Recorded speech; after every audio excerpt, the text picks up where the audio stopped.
There we are. All right. I think we're live. We should be close to live.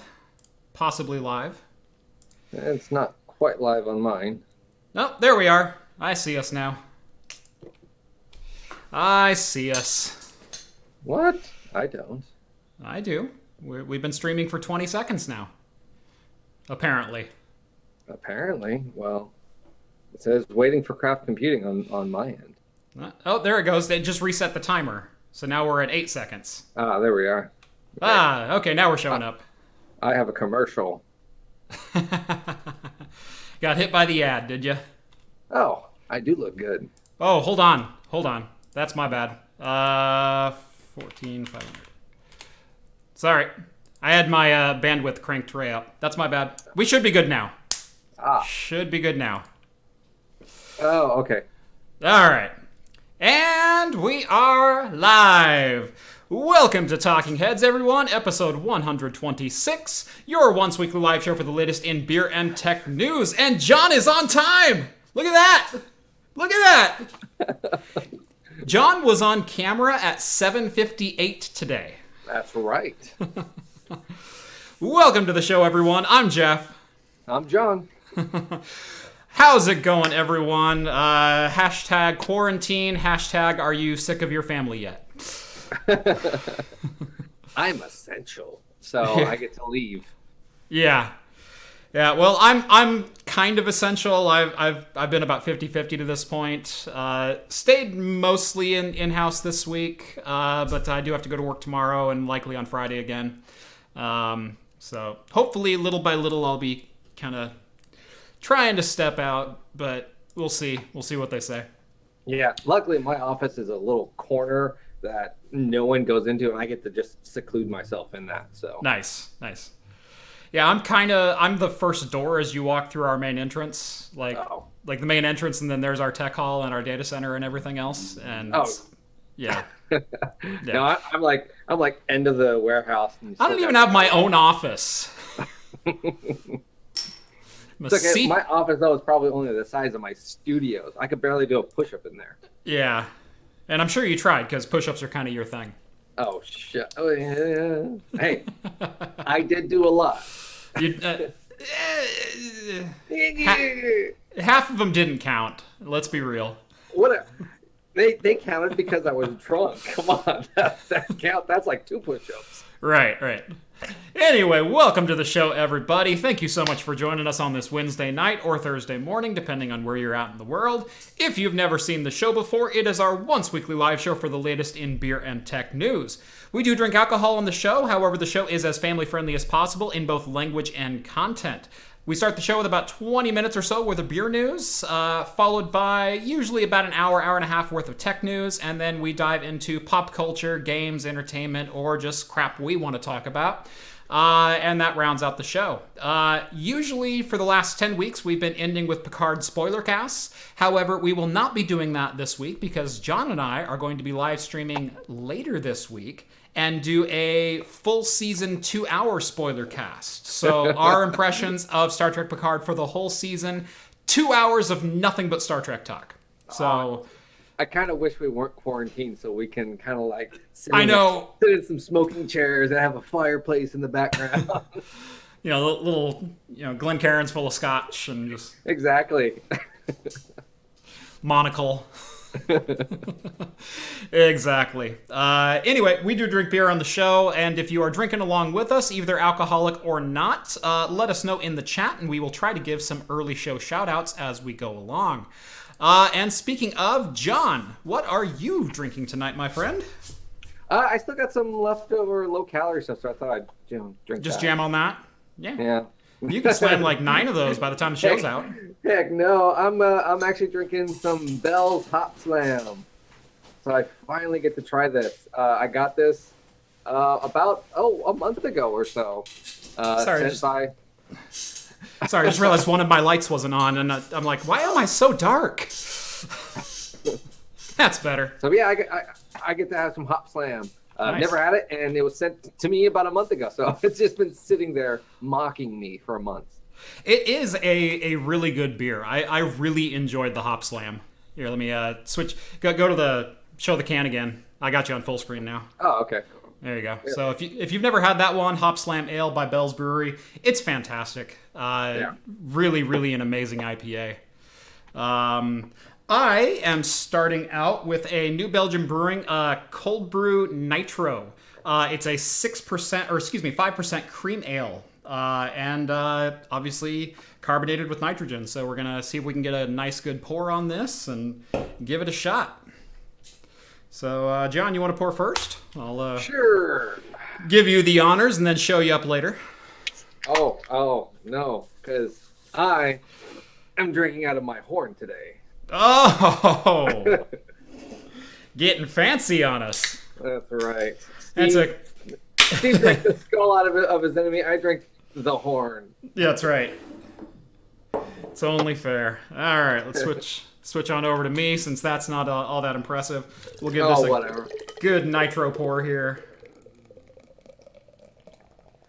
There we go. Ooh, that is tasty. After a month, I bet it is. Oh gosh, it's so tasty. The bottom third of this can is nothing but foam now. That's amazing. Not much of a cascade. There was a little bit going on when it was blending, but not a huge cascade that we're used to seeing on a nitro. But oh yeah, coffee, obviously. Someone's drinking a raspberry White Claw. Good for you. That's allowed. That's totally allowed. Damn, you guys are geeks. Yeah. Where have you been? Yeah. Craft computing right. equals geeks. Right.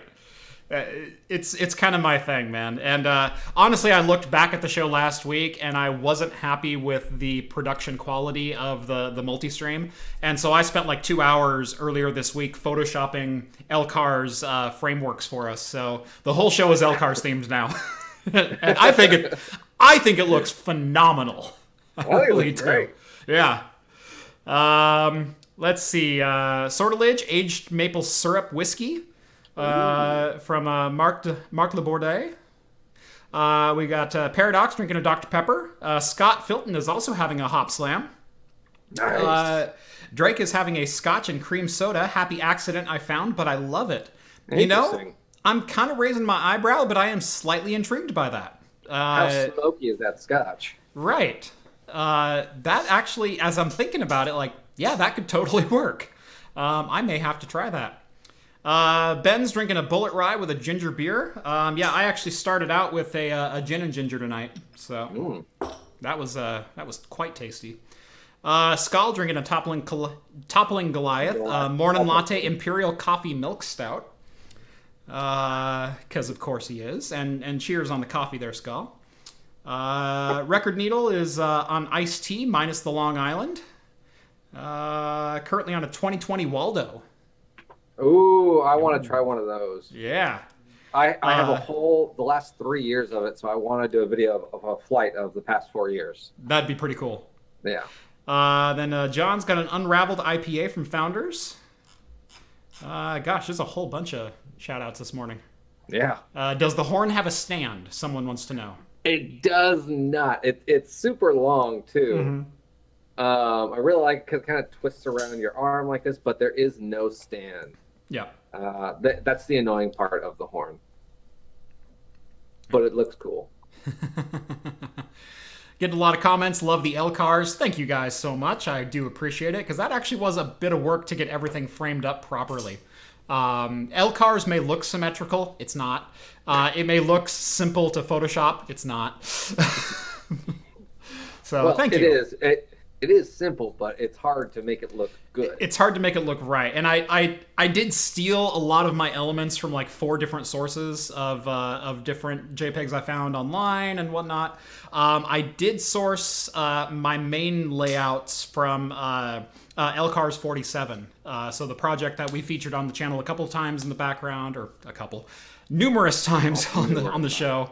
That's been my main framework. So Eleanor, if you're watching, thank you so much much for a wonderful LCARS interface. Let's see. Is that a legit horn? That is a legit horn, isn't it? It is a legit horn. Yes. Yeah. It's not one of the plastic ones. Right. This is a real horn. Yeah. There's no casting lines on it or No. anything like that. Yeah, I used to have this at the tap room, so Jeff knows. Yes. All right. Let's get into some beer news. Yes, let's. There's been some interesting beer news because of the whole. Well, we know what's going around. What's going on around the world. Yep. But because of that, and so a lot of events had to be canceled, and a lot of charity things are being put together. And one of them is actually someone we might know. ByteMyBits is. Oh, I'm sorry. That's Post Malone. Post Malone is actually doing right. it. Right. Yeah. No. As his stage name. You can't. Yeah. You got to give him appropriate credit. Yes. I'm sorry. I messed that up. So Post Malone is who you don't know. He's an artist. And is hosting a massive virtual beer pong tournament on ESPN, and is going to be celebrity held and everything. And so it's basically a way for people to start placing bets, watching sporting events, and all of the proceeds go to relief funds. Yeah. So if you're a big college beer pong person, you never know. You might want to check this out. Yeah. It's not even just the fact that ESPN is hosting this event, because we'll get into a couple more later on of these virtual type events. We've seen NASCAR, and actually this last week we saw football as well, in a virtual Madden tournament. What's really funny about all these events that are happening on ESPN right now is that all of the sports bettors are getting on there and placing odds on who's going to win a virtual beer pong tournament. Yeah. And I just love that because they're like, we have nothing else to do and we need to make our money too. So how do we do that? Yeah, I know. I don't know. How do you rank celebrities at beer pong? Is just like they drink a lot? I am curious of how this is going to be done virtually. Is it basically they're going to have a webcam and some other guy's going to like move the beer for them? I don't know. Do they pour their beers in their studio apartment that they're shooting from, and then if they make it online, they have to drink that beer in real life? Yeah, I mean, is someone drinking heavy alcohol, light beer? What's going on? Who picked the beer? Right. Who went out and purchased that beer? It's supposed to be social distancing. Exactly. Yeah, please tell me it's on the Ocho. Oh, ESPN has basically been the Ocho for the last month if you haven't been watching. Or I guess it's only been like 3 weeks now, since the NBA canceled on, what was that, March 12th was all that was? It has not been that long. And I do love all the different things that are coming out, all the late night shows that are filming from their bedrooms and whatnot. You've got Colbert filming from his bathtub. Jimmy Kimmel's filming from his living room on a leather couch. John Oliver last week tonight, I guess, is filming in an empty studio that he found that is basically like just this white film stage. And so he has no graphics. He has a white table and just a white background, and it's a perfectly lit. It's for like model photography, for like fashion stuff. But it's like the perfect haloed white behind him and everything else. No one's gonna Photoshop that. Right. And all he has is like a single camera sitting out in front of him, and he just reads through the news. And I empathize so much with that because, number one, his quality is probably the best out of all the late night hosts doing it solo, because he's the only one in the studio when he's shooting. Yeah. And so the quality that he's producing is pretty darn high with no direction or anything like that. And getting the camera set up and getting it working, I'm really impressed with it. But trying to be funny to an empty room, John, I know you can empathize with that. Oh, yeah. Trying to cut a joke and you've told it like 13 times already. Oh yeah, I know. Was that too much? Is that too high? Did it land? I don't know. No one's laughing. And these late night comedians are trying to be funny to an empty room, and it's one of the most difficult things you can possibly do is just tell a joke to dead air. Yeah. or interview or do a like podcast through this and nothing's here. This is actually kind of a lot harder than I thought it was going to be. It's not easy. It definitely is not easy. So yeah, hats off to all the people who are still out there making content. Hats off to ESPN for pushing through and continuing to be a 24-hour network, even though there's been some reduction in content and quality certainly. And you know, late night hosts and news anchors and weather people and all that kind of stuff. Seeing them put these makeshift studios in place is actually really impressive to me. Yeah, I know. That it is like, I think John Oliver, like you said, I agree with that, was the better one. The Jimmy Kimmel and stuff, I actually found that interesting. Like everyone just looks like they're going off of a laptop or a phone or an iPad or something like that. And it's like, you would have thought the studio would have been like, here's a quick Rode boom mic, just take that, you know. Seth Meyers is literally filming on an iPhone on the front camera. Yeah, he's literally sitting there and going, so yeah, that one was really funny, and you know, next up is, I guess, this one thing that, you know, he's just stuttering over everything and whatnot. I know. Like I said, I appreciate the John Oliver actually reading his script and doing, you know, still reading what the writers gave him, you know, verbatim and everything, and still managing to hit the delivery. Oh yeah. No, I mean, it really actually also shows you how much effort is put into like YouTubers content, how much skill and stuff that they put into filming stuff for YouTube. I mean, even just our live show and the banters that we do, I mean, that's just built off of chemistry. I mean, the only people in that room are the two of us. Mm-hmm. So it is still pretty hard. Not saying that we're awesome. I'm just saying we're awesome. But it's really funny looking at the videos that I've posted the last couple of weeks and seeing how my videos are probably top 3% of quality that's going on the network television right now. It's like, yes! I know. Makes me feel a little bit better about myself. All right, moving on. Next up. So there was an archaeological find in England this past week. Was it this week or Friday? And so they were 600 bottles of beer was found in what appears to be probably a 1880s brewery, possibly. They're that old. And originally they thought it was ginger beer, but they tested it and actually they found it was actual beer, and it was around 3%. But the interesting part about it was that there were extremely high, toxic, deadly levels of lead in this beer. Yeah. I would have still drink it if it was last week. Yeah, John actually found this story, posted it to our Discord, and then said, define toxic, because he's been on so many low-calorie beers this last month. For those who don't follow John on Hops and Brews, he's been on a below 100-calorie beer and limited himself to 2 per day to see if you can lose weight. And in fact, he posted the result of that this afternoon.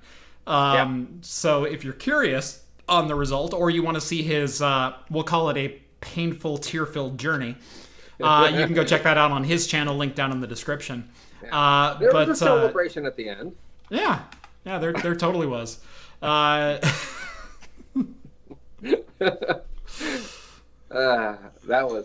was something to shoot. Would you do it again? That's what I want to know.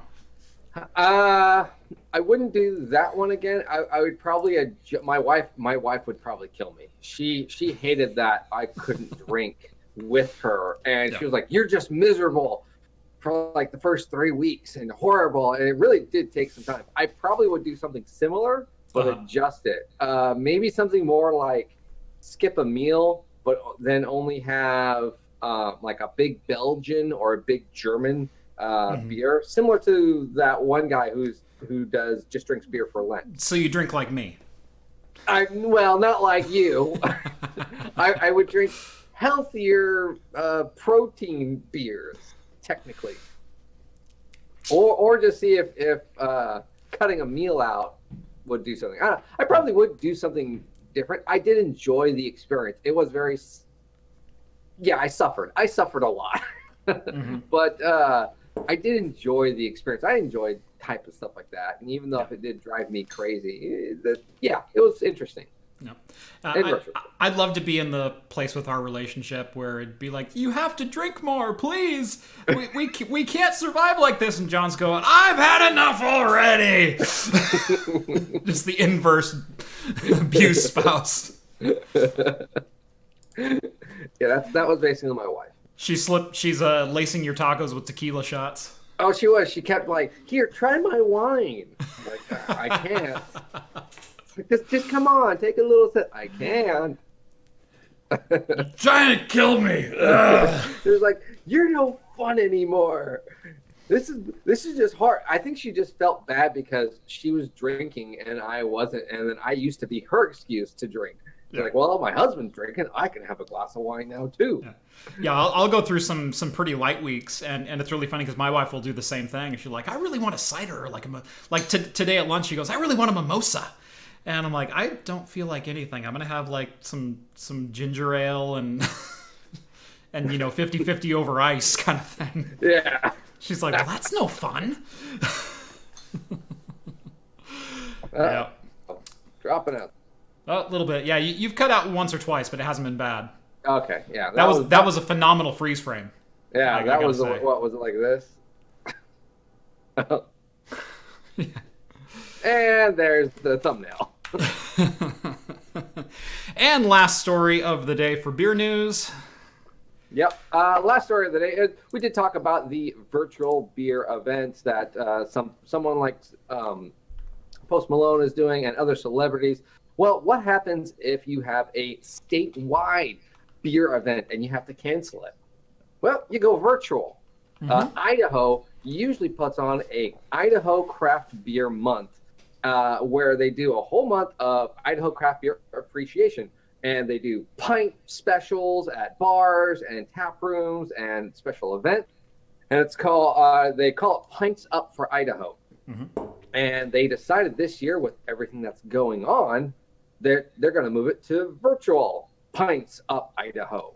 So it's actually kind of a cool thing because they're trying to get people still involved. They're still encouraging people to buy locally, because what they want to do is do a hashtag or a special picture filter and post on social media throughout the whole month of hashtag Pints Up Idaho, and with an Idaho local brewery of some kind like that to really promote. And I think that's kind of cool and interesting.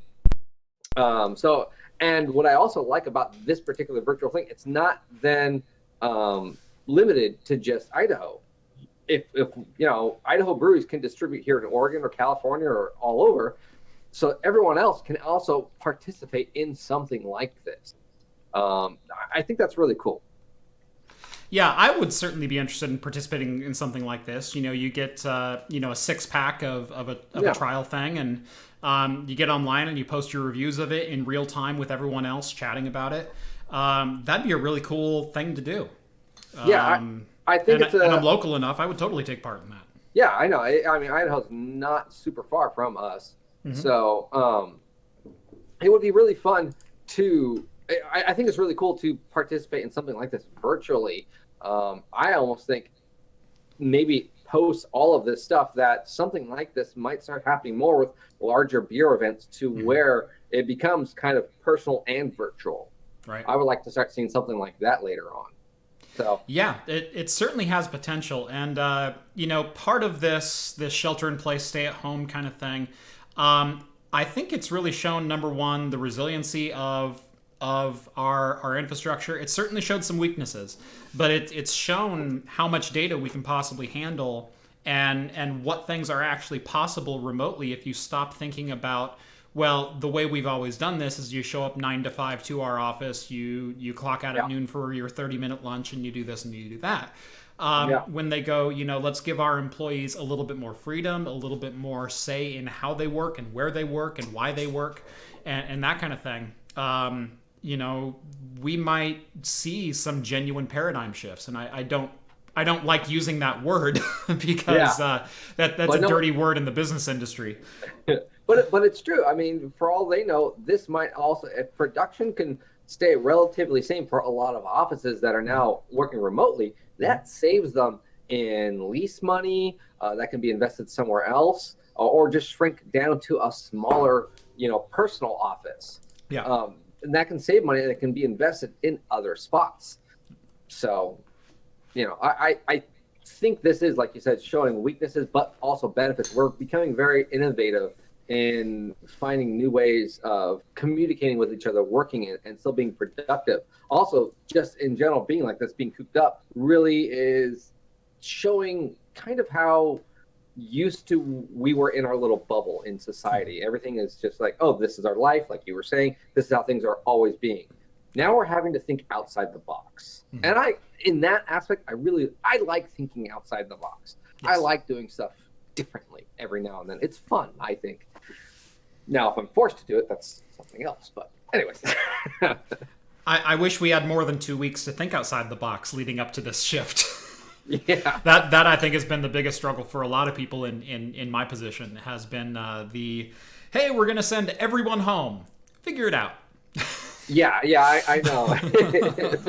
Wait. Figure it out. And you still have the exact same budget you had before. Right. 0. Right. Exactly. So Big Spoon, a longtime viewer of the show, $2 donation. Suing ByteMyBits was a crappy move, Kraft. That's a perfect shift because I did want to address that ever so briefly. This will be my only public statement on this issue as it has become public today. And I'm just going to read the summary judgment from the court. In response to a recent lawsuit between Kraft Computing LLC and Mr. Jason Bits, aka ByteMyBits, aka the notorious BLO, the following statement was issued from the official court record detailing the facts of the case. On March 1st, 2020, Mr. Bits uploaded a video titled Jason Bites Back Episode 34, No Unraid Cache, Useless GPU for Plex, Where is Joey's Pants? That video, along with numerous grammatical errors just in the title, included apparel worn by Mr. Bits featuring branding from both Kraft Computing LLC and Anheuser-Busch Companies LLC. While Anheuser-Busch Companies LLC was receptive to the idea of having such a prominent public figure such as Kraft Computing LLC's world-famous owner, Kraft Computing LLC, did not authorize Mr. Bits' authority to use its intellectual property. Mr. Bits was also seen in the video planning to steal set design elements also contained in Kraft Computing LLC's massive IP portfolio. After an arbitration period between their respective counsel, Mr. Bits and his attorney agreed to the following terms. Remove the offending content from all social media accounts, even though Mr. Bits' account has very little viewership due to subpar quality. Read a public service message on behalf of Kraft Computing LLC to his followers containing a current COVID-19 advice from Dr. Samuel L. Jackson. Shall no longer use or reference Kraft Computing LLC intellectual property in either private or public ventures. Discontinue the slanderous comments insinuating Kraft Computing LLC's ownership group. Their favorite alcoholic beverage is Bud Light Orange. Delete all negative comments from viewers on his social media pages that may harm Kraft Computing LLC's media viewership or brand image. And Mr. Bits will send all future shill dollars from a retracted company to Kraft Computing LLC's accounts receiving mailing address via check once per quarter year. The court wishes to thank Kraft Computing LLC and Mr. Bits for their amicable agreement, even though Mr. Bits is a giant poo-poo head with a stupid face and breath that smells like stale orange and gym socks. The court hopes both parties are satisfied with the settlement and hereby closes this case the first day of April 2020. So, if you have any further questions, you can simply download that summary judgment. I will post that on Twitter, and I will make no further comments on the matter. Yep, that pretty much sums it up. I tried to be the adult about it. I tried to have him take it down, but he forced my hand, and when I need to defend my IP, I will defend my IP. So that's really all there is to it. That's your right. Yeah, exactly. So, all right. Moving right along after that little bit of a buzzkill of a thing that really had to be said. And I wish I didn't have to go through that, but you know, he kind of made that's his. That's the day and age we live in. Right. You try to be gentleman about this. You try to just do a handshake and a good gesture, and he couldn't follow through. You took the guy out for a couple of beers out in Vegas, and he just poo-poos all over you. Exactly. Yeah. It was shameful. It was disrespectful, and again, I wish we didn't have to do that. But what do you do? Yeah. Well, on to some tech news, because that's what we talk about here. and if anyone's wondering, Mark. There it is. That is 29 minutes and 15 seconds. Not bad for a remote show. to get both of our beers in. We're finishing our beers at the same time. I'll be darned. Oh, yeah. What is that? The question is, what are you going to drink now? Boy, I'm gonna go for a big one. Oh. Are you now? I'm gonna go for a big one. Oh. What are you gonna drink now? Hang on. Let's. What do you got? Oh, you're gonna spin us around. I'm gonna spin you around. Give us the tour. All right. I'm gonna give you the tour. I'm not even gonna be able to see, but let's see what we got here. All right. No. Oh, you know what? I have. There we go. Yeah, there we go. Hair of the dog. Bourbon barrel aged. Fred. Oh, you're going bourbon barrel. All right. Yeah. All right. What? 12%? Okay. 12%. All right. That's not too shabby. That's not too shabby at all. Let me see what I got. Let me see. Right. Hold on. Excuse me. Yeah. That's dirty. Oh, okay. You want to play that game? I warned you I fight dirty. Okay, hang on. I warned you. Okay, I'm just gonna go for some 21.8% mead. We cracking them? All right, let's do it. Well, it's already open. Oh, that's so good. All right. So for those who didn't see from the box, I am having the Rogue Rolling Thunder Imperial Stout 2020 edition. It is barrel 18 of 74 and bottle number 231 of 395 in this particular batch. And in fact, I need to replace my glassware because I forgot I used a stout glass the first time. So Right, go ahead and introduce yours, John. Yep. So I am having a Hair of the Dog Bourbon Fred 2019 edition. This is, I believe, a strong ale, bourbon barrel aged. Isn't it nice to just be able to drink again? Oh gosh, so much. So much. Yes. Oh. Ooh. You know what's really nice? It's just the aromas. How like cracking something open and not having like, yeah, that's our sweetener. Yeah. Or you taste, corn or something, some weird off byproduct that they're using to get the alcohol out. Rice is always the one that gets me. I cannot stand smelling any form of rice in any of my beers. It doesn't belong in a beer. Just flat out. All right. Now all right, open yours. I'm gonna. Wait, did you already have one? Maybe. Maybe. Maybe. You bought two of them? Maybe. Yeah. I'm just enjoying this. Oh, Wait, what percentage is yours? 13.5. Oh, damn you. But it's okay. It's okay because I only have a 12 ounce. That means I get to try more than you. That's right. Well, 13.6. My mistake. No. My mistake. Aged 9 months in whiskey barrels. Oh, man. Ooh. 18 months in Kentucky bourbon. Ah. Well, this never left Oregon, so. No. Well, the barrels probably just came from into Oregon. Oh, this is good. No, because you have to age whiskey in New American oak barrels. Yes, but afterwards the barrels can be moved. Right, but this is their whiskey and their stout. They distilled the whiskey, aged it in their own barrels, and then poured the beer into their own barrels. Yes. So, yeah, this is all 100% Oregon made. Oh, okay. Yeah. You said never left Oregon. Yeah. That's what I meant. Okay. Oh, yes. Ooh.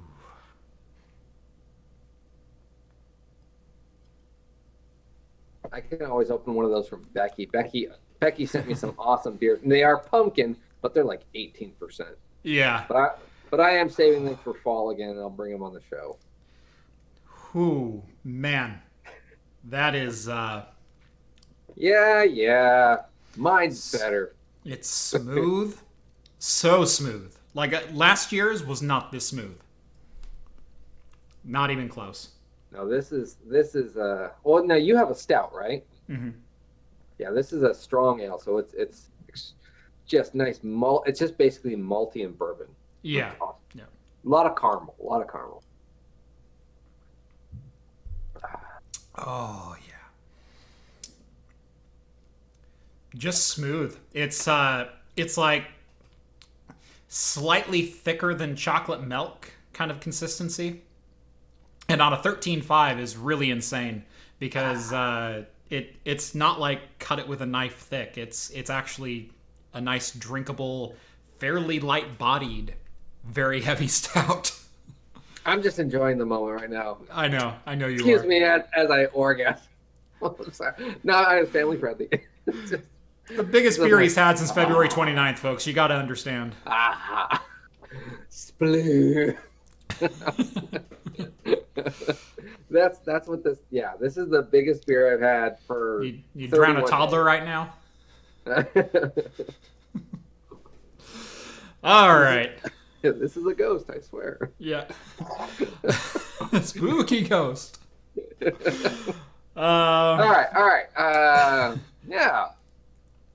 So as we are remoting in, it's actually funny as a lot of people, like we were talking about office workers, everyone is remoting into offices, having office meetings. It's kind of funny, that whole IT thing of, now we actually get to really see what meetings needed to only be done via email or, Skype or video message. It's becoming pretty true, actually. Yes. Yeah, and I've lived that the last couple of weeks going, did I really have to even remote into this one? Like, yeah. I got no more information than I would have had otherwise, and yeah. But yeah, but if anyone is familiar with the multi-streaming chat room, Zoom actually has been doing some interesting things that they've been finding out with their code and with, Facebook. Yep. They have actually been sending your location to Facebook, sending more data than that they have been promising in their little checkbox. Oh God, what is it? I forgot already the name of that. The sign in with Facebook API. Yeah, that's it. That's it. Yeah. Yep. So they have been. Was it open source code that they used? Well, it was the Facebook API that they were using to dial in, that's any time that you use the sign in with Google or sign in with Facebook or sign in with your Twitter account to a third-party web page. What you are doing is using the remote site's API authentication to log in and gain further access to a third-party site. When that happens, you are sending your use information from, in this case, Zoom, over to Facebook or Google or whoever you're logging in with, whoever service you're logging in with. The reason you can do that is oftentimes companies like Zoom will get paid money by certain companies to say, use our authentication hook and let us monitor user data for our users who are authenticating to you. And you can simplify your overhead by not running authentication servers. Yeah. Now, you can create a Zoom account, in which case your data won't likely be shared with a third party, or at least they haven't disclosed it will. Or you can log in with either Facebook or Google. And in that case, the old adage is true. If the product is free, you are the product. Nothing's available for free. And the amount of data that Zoom's been slinging this last couple of months, oh man, really, nothing's available for free. Bandwidth costs a lot of money to major websites and major services for peering traffic, and Zoom is no exception to that. Yeah, it was a company motherboard. They went and found that Zoom's ISO app was sending that information, and it wasn't distinctly obvious in their statement, saying their agreement statement that you had to agree to. So that was the big issue here. Is basically they were giving Facebook a lot more information than what they promised that they would give to Facebook or Google. But this article doesn't state Google, but I would assume it's probably both.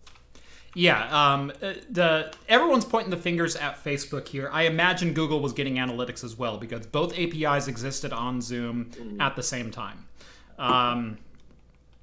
My organization, personally, we are a Google organization. We have most of our eggs in the Google Apps for Enterprise basket, so a lot of our staff are logging in with Google accounts right now. Even though they're our own personal domain accounts, but they're Google hosted accounts. At a certain point, everyone's going to know everything about who's doing what and whatnot. If you're super privacy focused, this is probably a red flag. But at the same time, I guess there were certain things that were being exposed by Zoom that shouldn't have been exposed because. The moderator host was allowed to view your screen, or not view your screen, but view any open applications that you had without you knowing about it. And there were a couple other things that came up in this investigation as well that the moderator could see, and that was likely also being reported to Facebook. And I'm assuming Google. Yeah, it was your device's time zone, the OS, the model that you're using, what carrier, the processor core, and the disk space also that whatever you were using. So there was quite a bit of information that was going out. I will note there's a good number of HTML interfaces that also capture that information to see what device you're on, to know whether to deliver you an iPad-based web page, if so, what version of the iPad web page, a mobile web page, a desktop web page, and it's all based on either processor type or screen resolution or anything like that. There are a lot of different HTML hooks that will pull that information down, and if you've ever been on Facebook, Facebook has that information already. Yeah. Totally. So like I said, to me, this isn't a massive red flag. This is operation as usual with Zoom. It's still video conferencing. With most conferencing apps, it's kind of difficult to ascertain true end-to-end encryption because on the other side, there's someone sitting in a coffee shop, blaring your meeting through speakers. Well, I think the biggest issue was that their privacy policy didn't necessarily state as much information, stating that, hey, we're going to be sending X amount to Facebook or to Google. And that seems to be the biggest point in this article of it just wasn't stated by Zoom. Mm-hmm. Right. So, yeah, this is all based on findings within the SDK and within the APIs that Zoom was using for authentication. And again, I don't see this as a huge breach. I don't see this as a huge issue. So if you're using Zoom, general web practices go hand in hand. Don't transmit confidential information simply over a web chat, an unauthenticated service. Know who your end users are. You have to trust everyone that you're connecting to, et cetera, et cetera. I mean, to me, this is more web security 101 and less a problem on Zoom and who they were sharing information with. Because the information they were gathering wasn't really critical. Outside of the currently running programs that are on your computer. That probably crosses the line, but even then, Steam does that. So I'm going, how much of a deal is this? Well, I mean, I guess when I talk to a lot of users in my company, they are completely oblivious to the fact that all these free apps and free programs track or send all this data to them. They're just like, what? And so I think that's kind of what this article kind of just plays toward, just those type of people of stating, hey, Zoom sent all this information to you and it wasn't blatantly obvious. To where a lot of people like you or I are like, yeah, everyone does that. It's not that big of a deal. Right. You know, it was a free thing. That's what you get with free apps. ByteMyBits, Jason. I appreciate you being the bigger man and showing up and finally, paying up your first payment. I know the judgment just went final this morning, but I really do appreciate your $9.99 donation onto Super Chat for your first quarter's shill earnership from the unnamed company in the summary judgment. I will say that unfortunately YouTube does take 30% of that, so you still owe me another $3. You're gonna have to hold off on buying that 6-pack of Bud Light Orange and probably figure out another way to pay me. Yeah. I mean, this is one way to do it, but you really have to add 30% for the cut that YouTube takes. So. Yeah, just start watering down those Bud Light Orange. I mean, I know they're already watered down, but just water them down even more. That and if these low payments continue, I may have to subpoena your bank records because man, I make way more from said company than that. So I'm kind of disappointed. I mean, you have some followers, but not a lot of viewers. But I thought we'd be on equitable footing when it came to the checks we were cashing. $9.99, boy, they're taking you for a ride. I just remembered I'm a Patreon on his. I gotta go because now you're getting my money. I actually did see you on his list of patrons because it was scrolling down on the episode in which he aired our dirty laundry out, and I've never been more disappointed to have you on the show. I have been more disappointed to have you on the show. Pretty much every single episode that you've ever brought me a Bud Light or a Natty Ice or whatever in God's name that one that we spit out was. Oh, that's why I'm like, I'm not afraid if you sue me because I'll just bring even worse stuff on the show. Yeah. Great. Yeah, and Skull was right to point out should have made it $12.98 so YouTube could get their 30%. Yeah, that's right. So you're still officially short at least $2.99. I'll need to get my attorney on that, but come on, Big Spoon. Yeah. Big Spoon, $5. Oh my God! ByteMyBits, the celebrity from YouTube is here. Also, the rest of ByteMyBits payments to this stupid crap. It's a really sad state of affairs when you have to have your Patreon backers cover your bills for you. I mean, that's just shameful. And I've seen your camera. I know you can afford, to do this. Don't make this like the alimony to my ex-wife. That was. I mean, he just redid his studio, so we know he has money. Mm-hmm.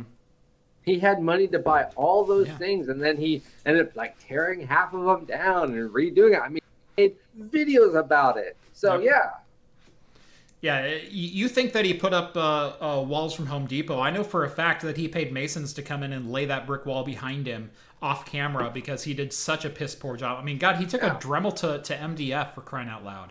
Yeah. And there's no way that that's the finished product after spray painting some MDF boards from Home Depot. And that sign in the background, that's not homemade. No. We all know that's custom stuff.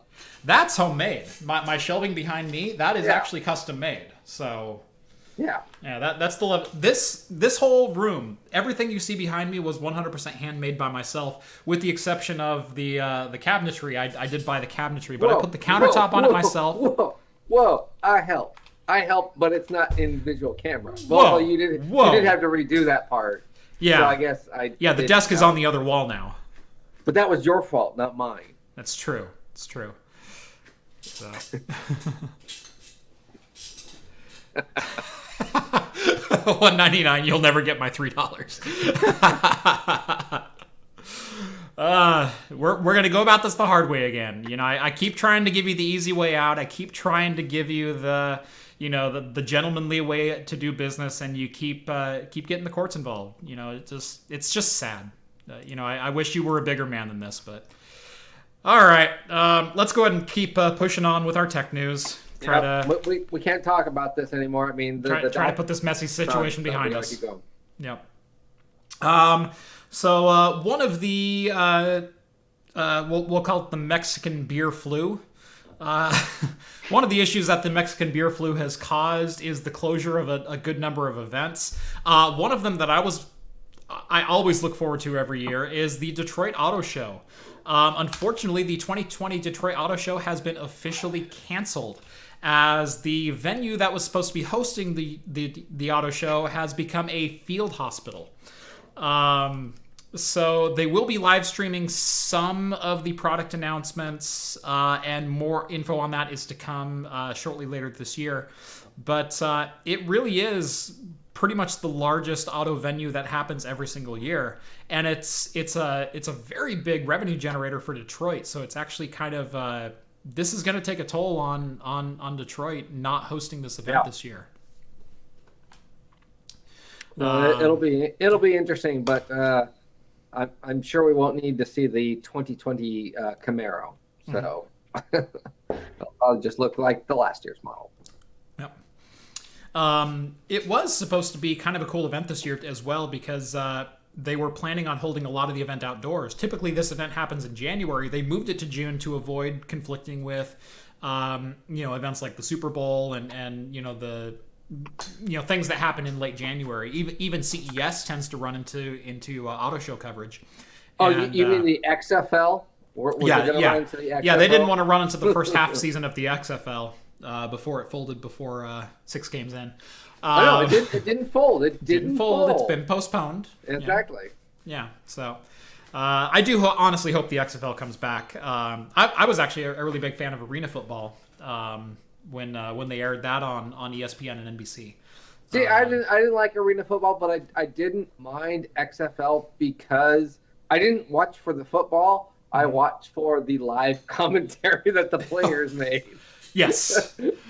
Mic'd up and live. Yeah. I was like, I like that. I almost wish I wish that the NFL did that. And I was like, I feel your frustration now. Yes, I get it. And I do firmly believe there's that meme that's going around, but like whoever is the worst team of the NFL and whoever wins the Super Bowl of the XFL, they should have to swap leagues. I firmly believe that. That should be a thing. The Browns are sanctioned off to the XFL, and yes. The Las Vegas Lightning get to play. Yes, 100%. That would be awesome. Yep. Gosh, some of the team names on the XFL were just awesome. They're horrible. Yeah.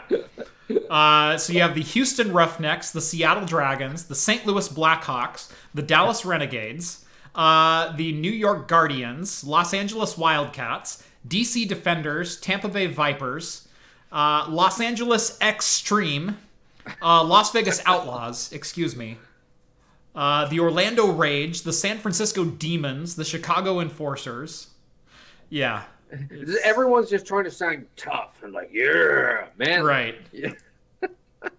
It's just like the epitome of having that big jacked up truck, and you're like, you're the wimpiest guy ever. That's what all of their names sound like. Yeah. Yeah, the LA Extreme. We don't take steroids. Tuesday.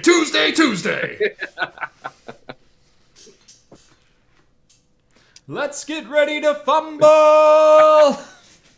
Is that a rule? I don't know. Oh, I did actually like the rule that they did put in. Did you watch the first year of the XFL? Because that's pretty much what it was. Oh, I did. I did actually watch the first, back in 2000. Yeah, I did. There is a phenomenal YouTube video that's basically a documentary of the XFL's first and only season, in which it goes over the history of the formation of the league, a couple of regular season highlights, and then the championship game. And it goes through like a full commentary of the championship game and how the first team to get in was like 9-1 or something like that. Yeah. And just like swept everyone else, was leaps and bounds better than every other team. And I think the other team was either 5-6 or 5-5 or something like that, and had simply won 2 playoff games to get in. Yeah. Against teams that literally just like choked on their own vomit on the way there. Well, what's horrible is like the idea of the first season was for their Super Bowl was you win $1 million for your team, split via what? Split 48 ways. Yeah, exactly. Yeah. And so, we just made 10 grand, guys. Right. Yay. Right. And the idea of, instead of a flip coin, whoever's fastest to touch the ball, that was just like, that's dumb. If I remember correctly, the halftime score of that championship game was something like 35-3 or something like that. Like, you have to go back and watch that video because it's amazing. Oh, yeah. I mean, they're the nicknames on the jerseys. Oh, yeah. The nicknames were horrible. Yeah. But I even back then, though, they still did the mic up of the players, and they still tried to do that. But it was horrible. It really looked like, because it was, 2000, 2001? It really looked like 95 to 94 NFL football coverage. It was like they're playing in college. Well, you know why? It was because the NFL players who washed up from the 94 season, as well as the commentators from that year, wound up in the XFL. Yeah, it was just bad looking. Yeah. So, anyways, I don't know how we got in the XFL.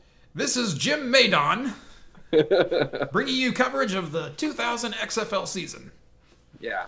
No, I I do think though, if there was, I really would love to see kind of a crossover. If the XFL was like successful for like 3 or 4 years, if they did make something with the NFL of saying the worst team and the best team, kind of had to go back and forth. I don't think they could do that. I really don't. Ownership groups in the NFL would never allow it. What I do think needs to happen is the NFL needs a development league. The NFL needs a B league, just like the NBA, and a minor league system like the Major League Baseball has.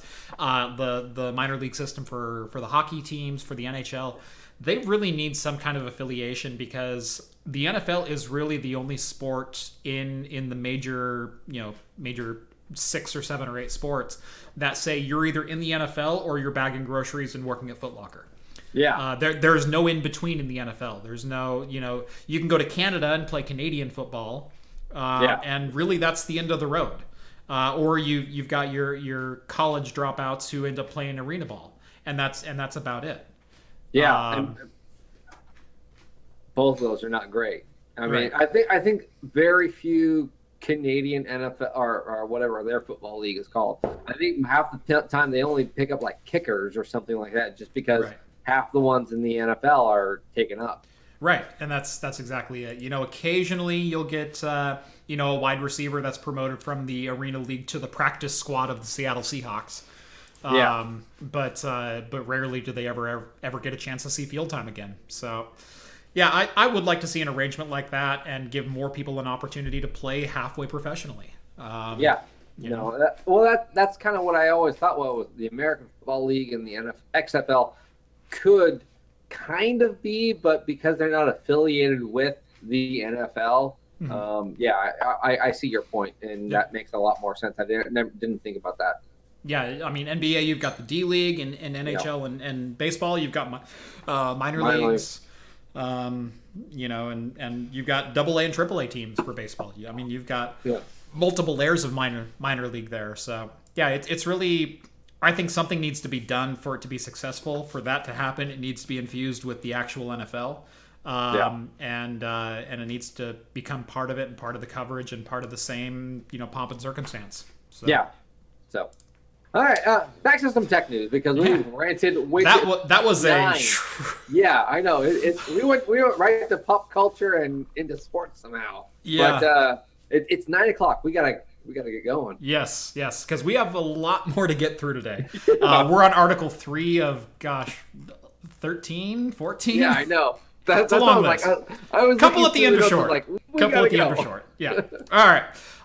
So also with the Mexican beer flu, RTX 3000 cards have been delayed until September. And if you remember correctly, these were rumored to be coming out at Computex this year, at least a paper launch or some kind of announcement sometime in that late May timeframe, likely with a June 1st or June 7th launch date. We are hearing multiple sources now. So here's Guru 3D saying it is likely on the back burner until at least September.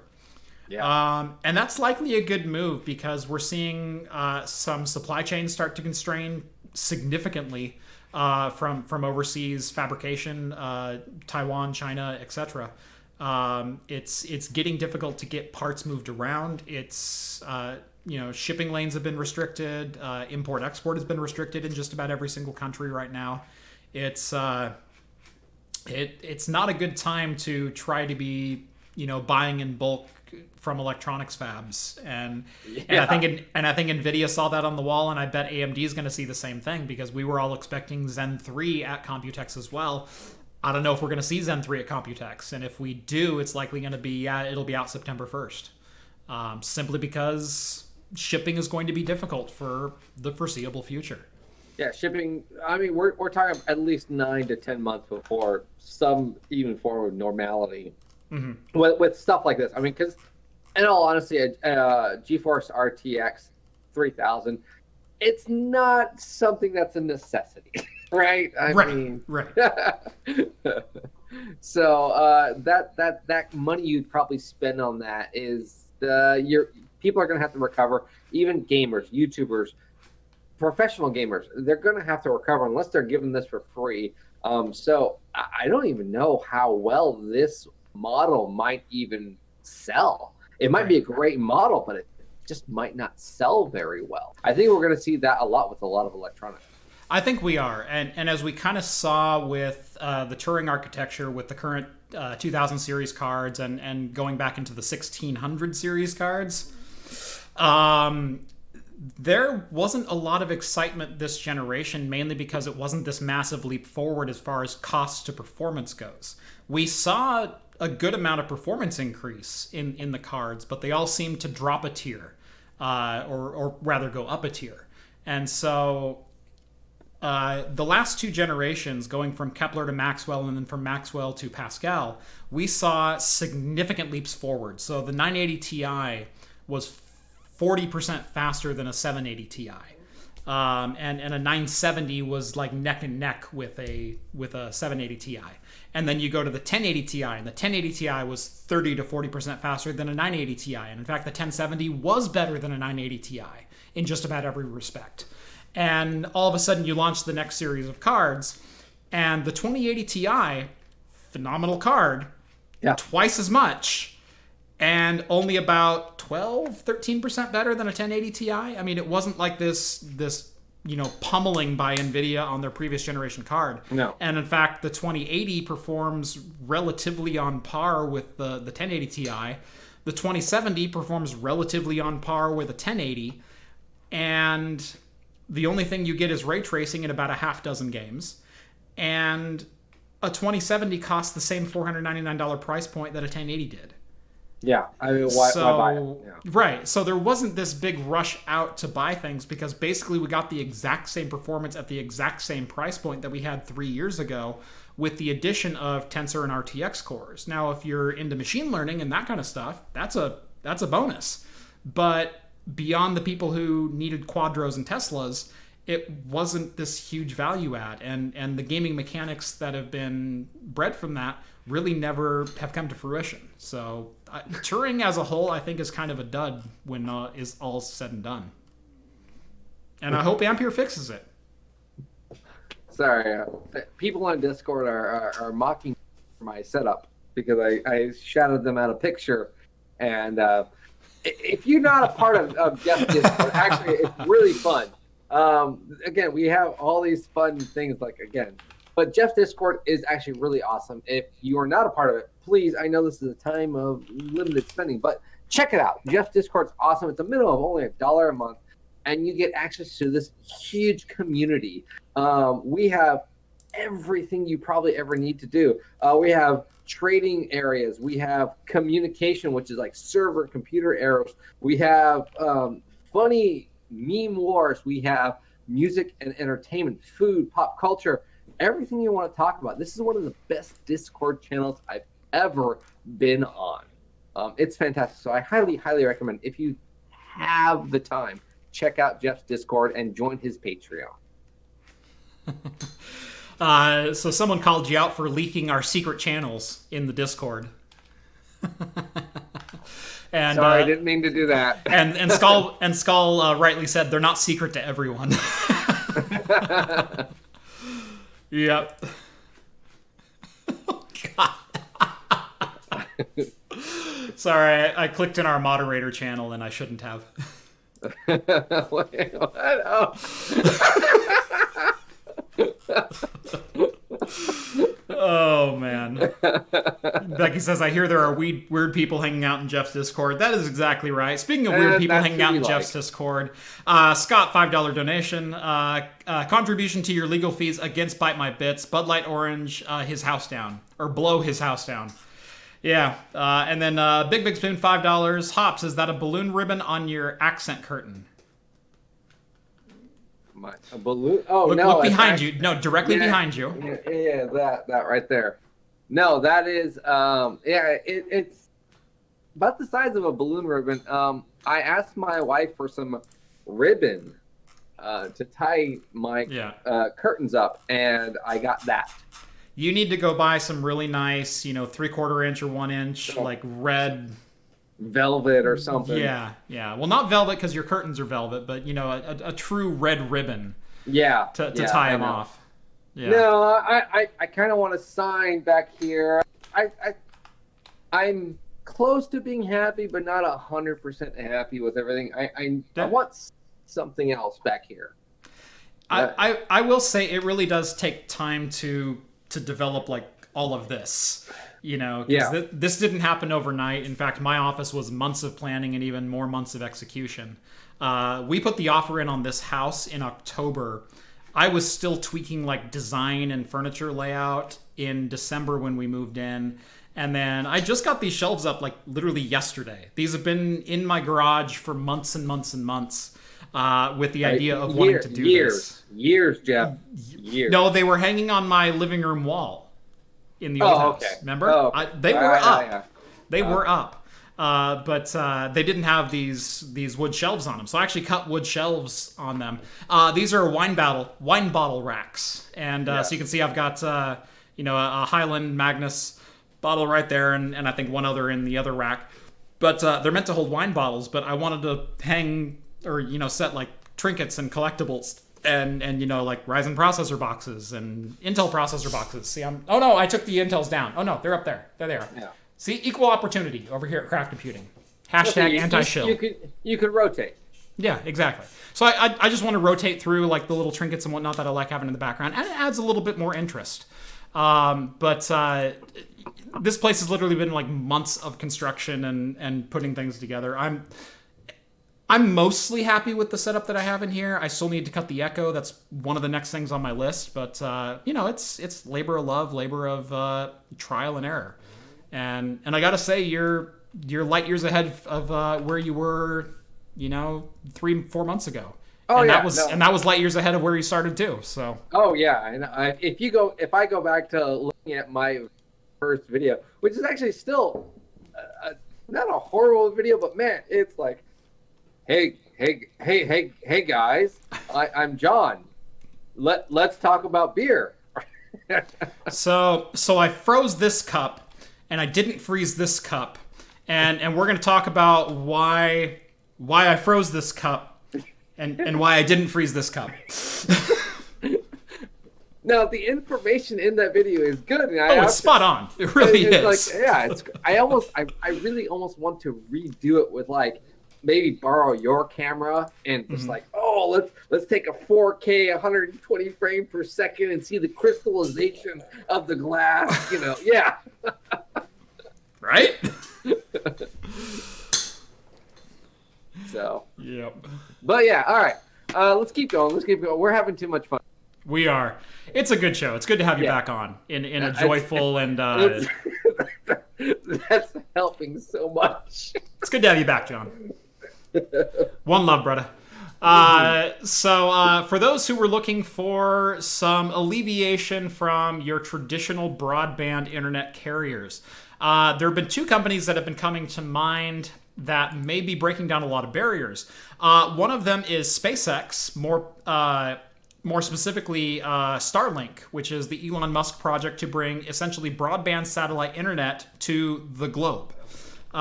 There's another company along that same line called OneWeb. And unfortunately, they are pretty much near bankrupt. They haven't filed bankruptcy. They haven't filed Chapter 11, redistribution of funds or, reorganization of the company or anything like that. But apparently they can't even pay their employees, let alone launch their current rocket that they need to get up. Yeah, they were saying that they had like 5 or a couple hundred launched by this year, and they've only launched 72. Right. Which in their number scheme is huge difference. Yeah. 650 satellites, and they've only launched 74. Exactly. Yeah. So while they did manage to launch 74, that's a far cry from 650, and that's a far cry from bringing in the revenue that they needed to keep this thing going. Yeah. They don't specify what the shortfall was. They do have 500 staff, and apparently they were in the running to try to secure about $2 billion in funding to keep the operation afloat, and no one wanted to finance them. Well, the article kind of states that no one wanted to finance them kind of because of one of the largest bank systems that they were capitalizing on is a Japanese banking system. And this was a couple months ago that they were saying that they're going to get it, and that Mexican virus kind of showed up and squashed a lot of deals. Yeah. Yep. Yeah, it really happened to be bad timing because, 6 months ago, they probably would have gotten this financing. Oh, yeah. But you fast forward to today, and they're going, all of a sudden, we may be 6 months delayed if we can't get the parts we need out of China, if we can't get our manufacturing and logistics back up and running because of the Mexican beer flu, standstill that we're at right now. And all of a sudden, no one wants to touch them because they go, we're going to give you $2 billion. You're going to do what? Launch another 100 rockets? Who cares? Yeah, exactly. And I mean, they were like, everyone's using the internet. Trust me, we need this. No, not yet. Yep. We need to invest or keep it in house. Right. Yeah, it's. And sorry, I missed a $2 donation a minute ago. Sakura Kinemoto, $2 donation. Tacos rule. I like tacos. I had tacos for dinner. I had tacos for lunch. Awesome. 500 staff. AAA game companies have more employees. You're not wrong. Nope. Well, I think the 500 staff is there to maintain the current 74 because the article states that they will still be maintaining those 74 that are still in orbit until someone buys them out or whatever's going on because they still have quotas and contracts to meet. Yeah. So those 74 satellites aren't just orbiting the Earth doing nothing. Exactly. And nor can they. They've got to be able to keep track of them, still maintain them, still make minor adjustments in orbit if they need to. So it's not a small task to keep 74 satellites afloat when the rest of your company goes bankrupt. Yeah. The Discord's making fun of your ribbon. Yes, I saw that. I will. You know what's going to happen. You know what's going to happen is the next video I do. It's going to be like, I'm gonna accent the beer right next to the curtain. Be like, check out my ribbon. Did I not upload my Gowron emoji? Oh no, there he is. Martok. Oh, it's Martok, not Gowron. Okay. No, it's Martok. I need to upload the Gowron one. Yeah. Yeah. Hashtag remind me. Oh wait. All right. What's going on in our private one? Still the same. Okay. Yeah. Let's see. We'll talk about this one real quick, and then we have some genuine tech news to get into. GDC, GDQ, excuse me. GDQ, yeah. GDQ, Games Done Quick. If you don't know about them, where have you been? This is the speedrunning, basically official organization. If you love the speedrunning tournaments, if you love the Super Mario, Legend of Zelda, Ocarina of Time, if you love speedrunning games in general, or Meat Boy, whatever it was. Yeah. You know who GDQ is, and I keep wanting to say GDC for some reason. I don't know why. You're turning into me. That's Game Developer Conference. Yeah. That's the German Game Developer Conference, not the North American Games Done Quick. Anyway, Games Done Quick had a tournament scheduled for when was it? April 26th. Yeah, August 16th. That has been moved. No, April 26th. Yeah. They had a tournament scheduled for April 26th. That has been moved to August 16th through 23rd in Bloomington, Minnesota. So if you are interested in attending, or if you are interested in watching the Games Done Quick tournament, that will now be on August 16th. However, on April 17th, thank you. April 17th, they will be live streaming for COVID-19 relief. 100% of their proceeds from the live stream on April 17th, it's a 3-day thing, 17th through 19th, yes, are going to be going to Corona relief. And so if you are a fan of game streaming, if you are a fan of helping people, seriously go check them out. It is always a fun watch. It is so interesting and so intriguing, the hacks and game breaks that these people find to simply finish a game faster. It's one of my YouTube rabbit holes that I get into constantly. It's amazing because you're like, oh, that's a game that I enjoyed as a kid, because they still play older games too. That's the thing. And they're going to be releasing the game list on April 13th. An interesting thing, I think they're even taking submissions for people to like say, hey, this is going to be an open submission now. All the way up till April 2nd. So you have until tomorrow to register if you're interested. But it's gonna basically, it's just a game run. How fast can you do this? And people have been hacking games throughout time to find leaks, or not leaks, but just errors in the code. Exploits. Yeah. Thank you. I remember. You're a programmer. You should know that. I said error. 99 lines, a bug in the code, 99 bugs in the code. As long as it works, no one cares. Take one down, patch it around, 157 bugs in the code. That's so true. That's so true. But yeah, these are actually really cool on YouTube videos.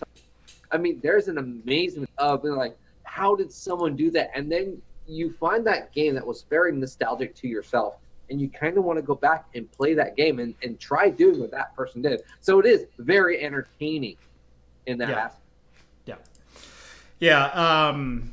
Probably some of my favorite ones are games that have been done so long, they're done to an expert level, and then when some new exploit comes around, it breaks people's minds. What was the one recently that did that? Gosh, help me out if you remember the one that was. GoldenEye. GoldenEye 007, the runway mission. Apparently it could be beaten in something like 17 seconds. Someone figured out a way to do it in 16 seconds, and the internet imploded on itself because people have been going, there is no possible way to beat this faster. You're taking damage, you're throwing grenades in the air, you're timing it. If you get hurt, you can accelerate your speed based on the explosion and where it's at, but you can hurt yourself just enough to accelerate you to the max distance while still not dying before you reach the plane. And whatnot. Like, there's this whole arithmetic involved in it, and someone found out how to do it a split second faster. And people's minds have literally melted over this. And it's one of my favorite things that I've watched in recent memory. Yeah, no, I remember watching like the Mario 64 stuff. Yeah. Oh my gosh, you got to Bowser how fast? I think it was like under 2 minutes. They got to Bowser. Yeah. Well, my favorite one in Mario 64 is when they're doing the long jump backwards. Yeah. Like, what? How'd you do that? Yeah. shooting through a wall and up a thing, and all of a sudden he's in a level, and you're like, the screen is black. What the hell happened there? Yeah, and it's like, oh, that was just a frame perfect clip through a wall, exploiting the extra speed that you get from long jumping backwards while also doing a backflip and a quarter turn in the air. And what happened is he went through the wall at this particular XYZ intersection, and that happens to correlate to the picture that's on the top floor in the cuckoo clock tower. And if you hit it just right at this one frame, it'll shoot you through it. Yeah, it's like, who spent their time trying that? And it's so good to watch. Oh, it's so funny. You're like, oh my God, and then you go back and you're like, I'm gonna go try that. I'm gonna go try that. I'm gonna go try that. And then someone does it, and they go, damn it. Damn it! If I was only 14 again. I was 14 mil slow on that one. You got to pick up the time, man. You got to pick it. I got to make it up somewhere. So good. So Jeff, you're a pretty big VR guy, right? Absolutely. You recently posted the Half-Life Alex. Yes. Video. Yes. Well, okay. So, what are your opinions on AR? I have, to this point, been disappointed with nearly every AR solution that I have tried. The only one that I thought could have been usable in regular life was Google Glass. And I've said this a couple of times, and it doesn't apply to every scenario, every situation. It applies to the way I would utilize Google Glass. Checking my email while I'm at work or up and around or in a data center or something like that, not having to dig my cell phone out, and kind of the smartwatch has kind of replaced that as far as like the notification thing. But man, I'd love to not even have to wear a watch to, not have to flick your wrist just the right way to get it to turn on. And I loved my Pebble Steel because you didn't have to turn it on. The screen was just on, and the interface was simple, and it did 4 things, but it did them freaking well. And I missed that interface. And all of a sudden, it's either Android Wear or this weird, whoever developed this in-house watch that, oh, it's got a touch screen and it's got this and it's got 90 features, and it's like none of them work. Yeah. And it doesn't show me my notifications, my schedule, my text messages. That's all I freaking want to know. But Google Glass did that in a way that floated above your vision. And so all you had to do is glance up, and then you could literally touch the side of your face, and you could do this, and you could scroll through your active notifications. If you were in the car or on a motorcycle or, doing, trail riding, anything like that, it had an active GPS map that would rotate inside of your vision while you That's what I like. I like that aspect. That was insane. Yeah. So that's the only implementation I've ever seen done well enough to market as a product, well enough that I could see myself using it. But Apple is reportedly working on AR on an AR headset, probably very akin to the Microsoft's HoloLens, but with Vive-like controllers. And we know Apple has been experimenting in VR for quite some time. We've seen patents dating back to like 2011 for things related to either augmented reality or virtual reality inside of Apple. And this is a new one that's starting to surface. This one is actually integrated into the iOS code. So the latest March 2020 release of the iOS 14 beta had an AR app called Gobi. And it appears to be utilizing iPhones with some extendable hardware. So it has calls for some hardware within the OS, and there's some features that are kind of in the code where if you kind of read through the lines, you might be able to say you can play an AR game, you can play bowling, you can do this, you can do that.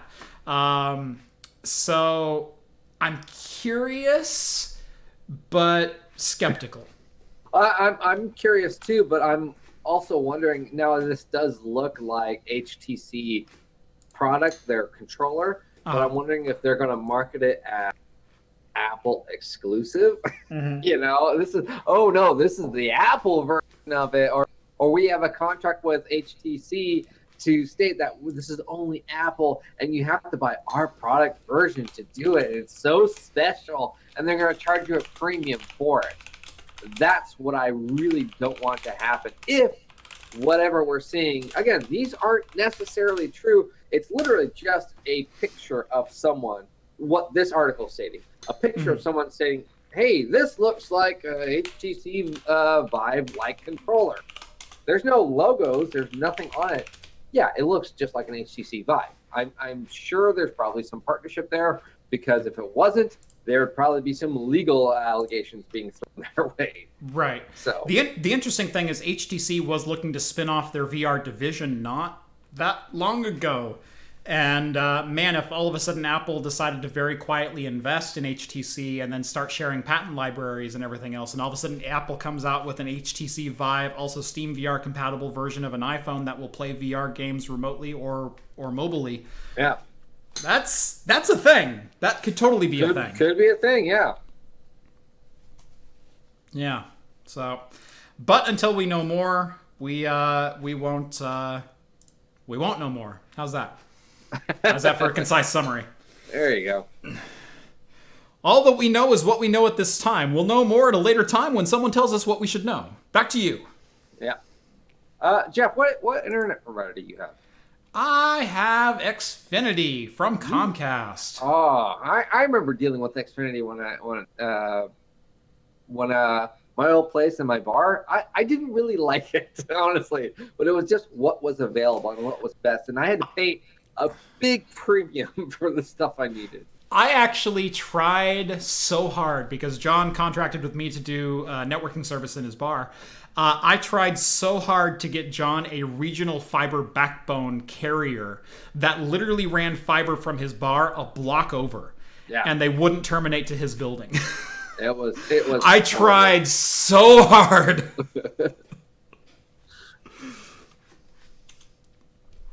Tried taking the rep out to dinner, tried giving him beer, liquoring him up. Like, nope, hey, nothing. I know, we were like, hey, come in, check out tour samples here, blah, blah, Right. Yeah, this is great. Yeah, we're over there only, though. Yep, exactly. Yeah, no, we're on this street and you're on this street, and see, we just can't do it. Yeah. It wasn't fun. Yeah. So close. And it's a carrier that I'm familiar with, that I do like daily business with, and so I was really excited to be like, come join me on my private sector stuff. Yeah, that'd be awesome. Anyway, what Jon is so poetically referencing here is the fact that, let's see, I have Comcast. I've been a Comcast customer since I moved into my house on December 13th, and I have hated nearly every single minute of it. Now, the service itself has been fairly good. I have not had any outages. I have not had any long-standing problems. I have had numerous communication breakdowns with Comcast. I have had numerous customer service interactions that have ended quite poorly. And I understand that I have a certain expectation for a network service provider, given the job that I have. But at the same time, I expect a service provider to provide said service and make documentation clear. And here's my contract that I have to sign. What's your service agreement that you have to agree to, and are you living up to said service agreement? We don't meet eye to eye. So one of the biggest things that we didn't meet eye to eye about was the 1 terabyte data cap that Comcast applied to my internet. And Comcast does this in various markets. It varies market to market. Honestly, and it's based on local competition. If Comcast has the monopoly in the area, let's say Verizon Fios isn't involved, or AT&T Fiber isn't involved, or Google Fiber isn't involved, then for some reason that network is so congested that they need to limit all users to 1 terabyte of data at their max speed. Now, I've gone through the calculations in my head, and I don't remember them offhand, but it's something like if I used my 1 gigabit connection for about 22 minutes, I would exceed my 1 terabyte cap for the month. 22 minutes of the speed that you sell me, and you sell me this connection based on speed, would eat up my entire bandwidth allotment for the month. Not really fair. I think it's more like 2 hours, but no, it's not even that long. But it's a vastly smaller number than it should be. Less than a movie. Right. And the problem with that is being a network engineer, being someone who works with fiber distribution and engineering, being someone that deals with a lot of these technologies, I know bandwidth is not a limitation. It's not. It can be if you plan your network poorly and don't expand properly, but Comcast is a company that actually does do a decent amount on the back end of things to make sure their service is fairly reliable in most areas. Bandwidth is not a problem because that's a switch limitation. You can actually carry 10 gig over copper at pretty reasonable lengths. And honestly, providing gig or even 2.5 gig over coax is not inconceivable on Comcast's current network at literally full line rate for every connection. So that's every single connection saturating the entire thing 100% of the time. Instead, they choose to charge you extra to use more bandwidth. Now, with all of the work from home vigor that we've been going about with lately, a strange occurrence has kind of raised my eyebrow and also caught the attention of Ars Technica. Because Comcast's defense of data caps is that they keep bandwidth available for anyone else who wants to use it, and it's to avoid network congestion. Problem number one. It's your network. If you're selling me a certain speed, it shouldn't be congested because you're selling me a certain speed. Yeah. Problem number two, when all of a sudden every single person is working from home, nothing happened. No one slowed down. Yeah. No one couldn't download Netflix. No one couldn't watch YouTube. No one couldn't live stream. No one couldn't download games from Steam. The usage is literally at an all-time high for home data connections. And nothing went wrong. Well, not even that, though. It was that they opened the floodgates, essentially saying, hey, everyone has unlimited data. Right. And nothing happened. Right. Yeah, Comcast waived the data cap for the next 2 months until May 15th. Not only did they waive the data cap, if you already paid for unlimited data, which I did, you got a $100 credit on your bill for having to pay for it normally. And so Comcast basically said, we're going to just open the floodgates and everyone can use their allotted connection as much as they want. Download it all any time of day. No restrictions. Here's your $100 back. Don't ask too many questions. Wait, what? What's going on here? I said, don't ask too many questions. And don't think about this too much, that I was charging you $50 a month and I can provide the service nearly free of charge to every single person in your city. But I'm going to charge you $50 once the virus goes back down and once all of you go back to work every single day. Oh, yeah, I know. That's exactly what's going to happen. That's the problem. Rant counter at 1. At least it's not Apple. Yeah. So I hope this particular story gains a little bit of traction. I hope, and I don't want to stand on a political soapbox. I really don't. That's not my place in life. But I do hope this crisis, this epidemic, this shelter in home for who knows how long, and everyone is your enemy and let's try not to kill each other.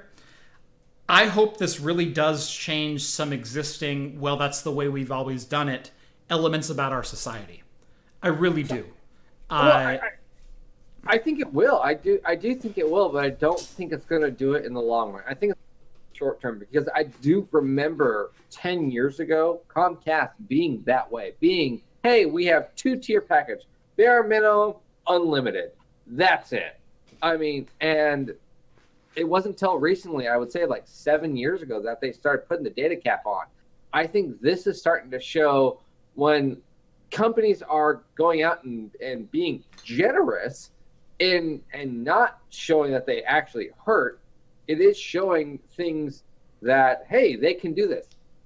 It's probably going to stay this way for the next 4 or 5 years and then going to drop right back because they're going to complain, be like, oh, 5G or something else that they're going to say is messing with everything and we need to scale things back and need if you want it back, you need to pay us more money. I think that's really what's going to happen. Mm-hmm. I think, no, 2020 isn't going to be the greatest year. 2021 is going to be the roaring 20s again. I think that's honestly, it's going to be the big, hey, let's go party. Let's do the shimmy shake jazz dance festivals and hang out with everyone. I think 2021 is going to be an awesome year. Right. And not just partying and hanging out, but also just all these big corporations are probably going to be forced to give us a lot cheaper options too. Right. Because this whole epidemic has shown that they can give and still maintain with what they, still maintain the exact same level that they have and give out so much to the public. Right.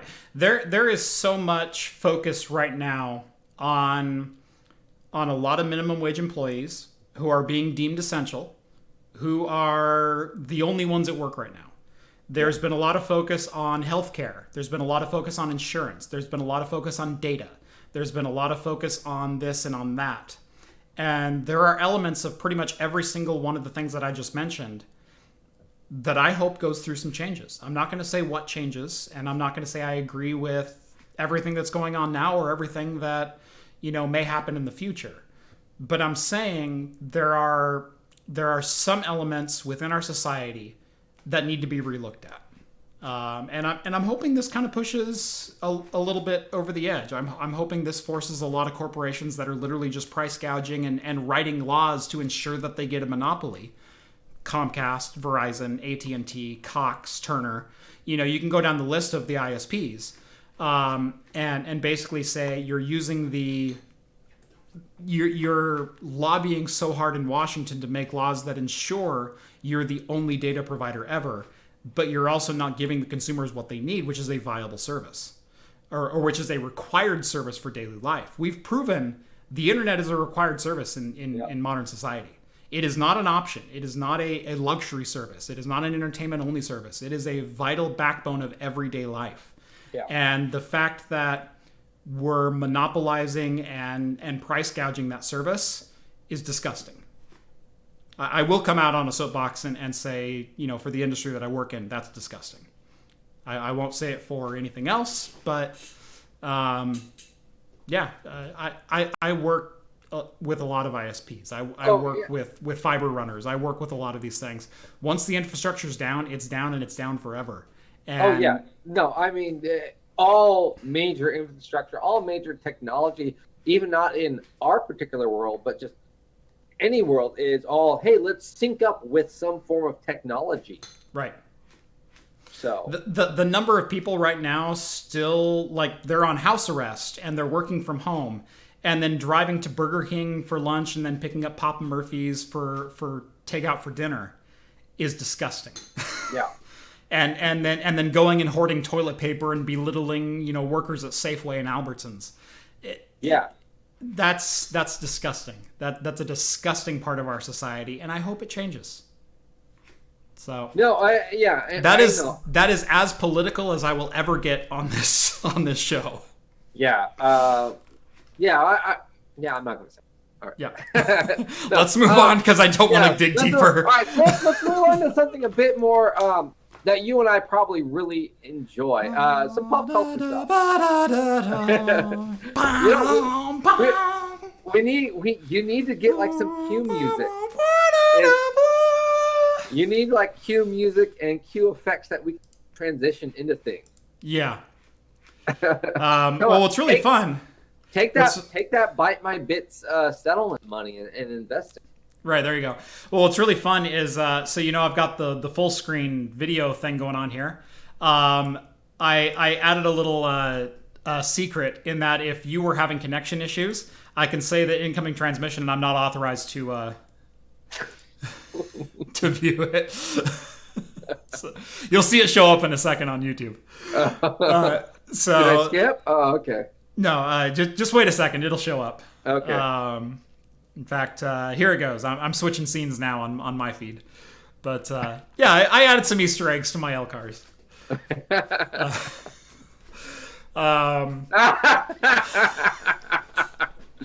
Okay.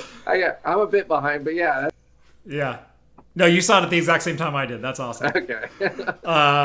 But anyway, we are obviously talking about announcements that happened today that are actually official announcements. Yes. Oh, and awesome announcements. Awesome announcements.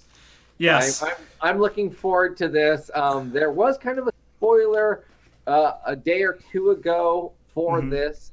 What we are talking about. We are talking about Rick and Morty. Yes, we are. Both of us are just diehard fans. This is just nerd pop culture fanboy. Just I don't want to say the.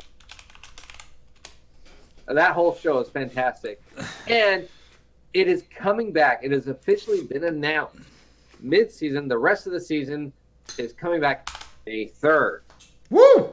Woo! Woo! And they came out with a trailer for this, and it just looks It's so good. It's so good. It's so good. I will say I was not a huge fan of the first half of this season.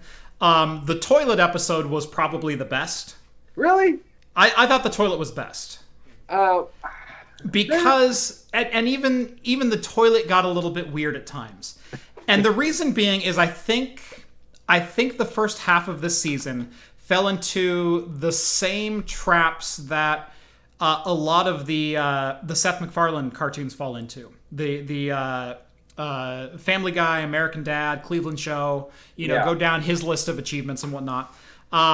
Is that they got to, and Futurama is a great example of this. Yeah. Because seasons 1 through 6 of Futurama, the original seasons that were not canceled, are absolutely amazing. There's a couple bad episodes. Like, you can point to the honking, you can point to the We're Sailors on the Moon, which was episode 2. Yeah. Still, honestly, though, but I still go back to it because that song gets stuck in my head. We carry a harpoon. I love it. You better not be out there with my crushinator.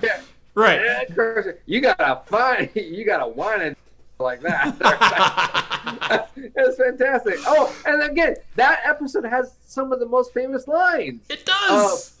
Of like, I'm gonna get a casino and whatever. I'm gonna build my own theme park with blackjack and hookers. Yeah, forget the theme park and blackjack. Yeah.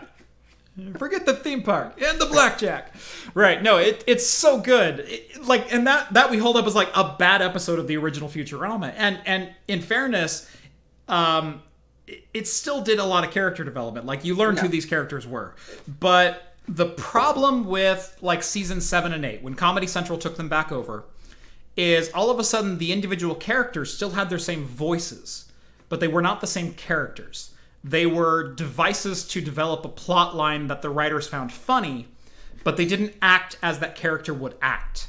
And I think that's really where a lot of shows go off the rails. You can look at Family Guy fell into this trap when they came back the second time, because they were canceled after the Armageddon episode, and then they were canceled again after the end of season 3. And then they finally came back, 7 years later, something like that.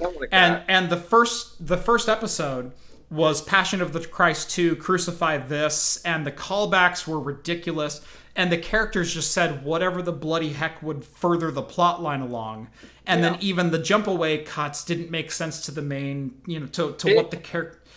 Like, you can be wacky, but at the core, to be a good show, you still need to have your characters be in their lanes. Your character still will do X or Y based on a current decision. They're not going to jump over to lane J and say this line just to further the story along. Yeah, no, it was essentially just every writer probably had their own little, like, I got this great joke idea, and they all stitched them together to make an episode. Right. And that's exactly what it is. And whoever happens to be in the scene at that time tells that particular joke. They're not setting up the scene to tell a joke. They're setting up a joke to tell a scene. Yeah. And Futurama was very guilty of this in season 7 and 8. The transdimensional drift, and there was some gold in season 7 and 8. There was the time travel episode. There was a lot of these other things. But getting back on point, to me, Rick and Morty season 4, at least the first 5 episodes that have been out, it felt a lot like that. All of a sudden, you have Summer and her mom sword fighting with traffic cones on an airline runway, when that's totally not their characters. Yeah, I know. You have Summer being a mindless drone to an app, and whatnot, and being a plot device to kind of show that it's taking over people's minds instead of being the smart, ambitious individual that we've seen her to be. Yeah, I know. Every episode seems to be that they only have consistent Rick, Morty, and maybe the dad as the buffoon, but everyone else is just, we're playing to the story. Whatever I need them to be, rather than writing the story about them. Exactly. And that's what I felt a lot of in there. Like I said, the pooping episode was, I think, great because it was very much Rick. That was... It wasn't a Pickle Rick episode, but it was Rick to the core. It was showing the inner conflict, the inner complexities, and whatnot of his character. There was a little emotion toward the end, a little right. Like you said, and here's $3 million in your local currency, and I know what you're going through. It's tough to lose a friend. F you, dude. I didn't. He wasn't my friend. And then he shoots out of there. It's lines like that they're like, that's totally Rick. Yeah, exactly. Someone says Community Season 4. You can go to The Office where they cut out Steve Carell. You can go to so many different shows and you can see this happen. Yeah, it's when the show becomes bigger than themselves. Right. And so I think Rick and Morty seem to currently, I feel they have a little bit more on it, but they are still early on. Now they've been signed on for so many more seasons. 10 seasons. Exactly. So we'll have to wait and see. Now, although... Sorry, 7 seasons. 7 more seasons. Now, South Park, though, they have done that, but they've also been able to correct that. Right. So, and like I said, Futurama isn't without really, really good episodes in the later seasons. And it's because they're telling a character exactly or they're telling a story exactly with the characters in exactly the right place. The time travel episode is always one that I come back to. That and the one where Fry gets to see his mom again in a dream. Oh, that's a great, those episodes are so good to the core because they are so about that character, and that character is exactly who that character was developed over 7 years to be. Yeah. And then you have episodes of what's a I already named Transdimensional Drift. What's another terrible episode in the later seasons? Well, basically any of the movies. Right. Well, the movies weren't bad, but they were a little bit different style of writing. And they still had some redeemable qualities, especially the Beast with 1,000 Tentacles and whatnot. You had Fry as kind of the idiot savior with the tinfoil hat. I thought parts of that were really funny. There was, Zach Brannigan falls in love with Leela's mom as the translator. That was, that was the dad's so weird. All of a sudden he's a surfer, right? Yeah. All of a sudden, when you pick up a professional skill that you've never demonstrated on the show before, that's a failing of the writing. Yeah. Because the dad has never been a surfer. He's the lazy, sit on the couch, where's my Bloody Mary? And yeah, he was supposed to be like that was dad. With children, but not vulgar. Right. You're just I have a 9-to-5 job, but that's it type of thing. Right. Exactly. And all of a sudden he's this pro surfer, and he's pulling the R2-D2, fixing the ship from out in outer space. Yeah. And the mom's a universal translator of dead languages. And all of a sudden her mom's a cougar. Yeah, exactly. Like, what? Okay. And right. Zapp's into that. I mean, yeah, that's his character. Well, Zapp's into everything. Yeah. There are characters who are shallow enough to play every role. Yeah. But yeah, that was Rick and Morty season 4 to me. It was shallow writing, it was lazy writing, and I want to see better because it can be so good. It can be, and I still think, but I do like the fact that they are splitting it up now. I kind of like that because if I were to have all 12 episodes all at once, I would be so disappointed in waiting a whole other year. I do like that South Park model. Here's half a season. 3 months later, here's the rest of the season. Mm-hmm. That way, I'm getting my fix every other season. Right. I do like that aspect of that. They seem to be following. This one seems to be a little bit longer than usual, but still. And so Rick and Morty is a young show. It's season 4. So Season it's still 4. very young. There's 44 episodes, 43 episodes is all. I mean, it's not many. Yeah, it's not even syndication available technically. Right. You have to get 100 episodes. So it's still young. So we got to give it the benefit. I think it has great potential to hit that mark. Yeah. But you were talking about this earlier, and I don't know if you want this one. Because I think let's skip this one because I made reference to it, and then we got into the old NFL XFL chat. Spock's Forts, really? Spock Forts. Spock's Forts. Spock's Forts. Spock's Forts news starts now. How's that 13% stout treating you, Jeff? It is delicious. Well, I'm empty and been drinking. I've been seeing you crack the meat every once in a while. So there is a camera on you, John. You're not invisible. I'll go. My liquor's down here. Hold on, let me get to the wide shot. Yeah. Anyways, you go pick the next article to talk about. I'm gonna go grab something to drink. You do that. I do that. All right.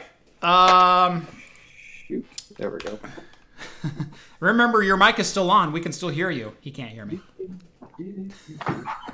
So he has a wireless lapel on, so if all of a sudden he starts peeing, this is going to be amazing.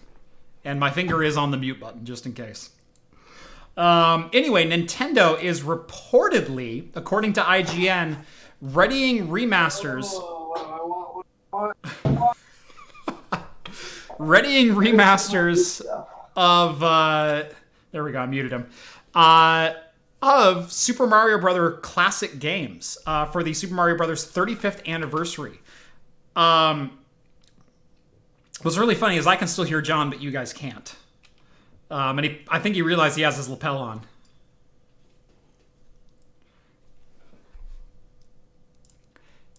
Yes, the whole time.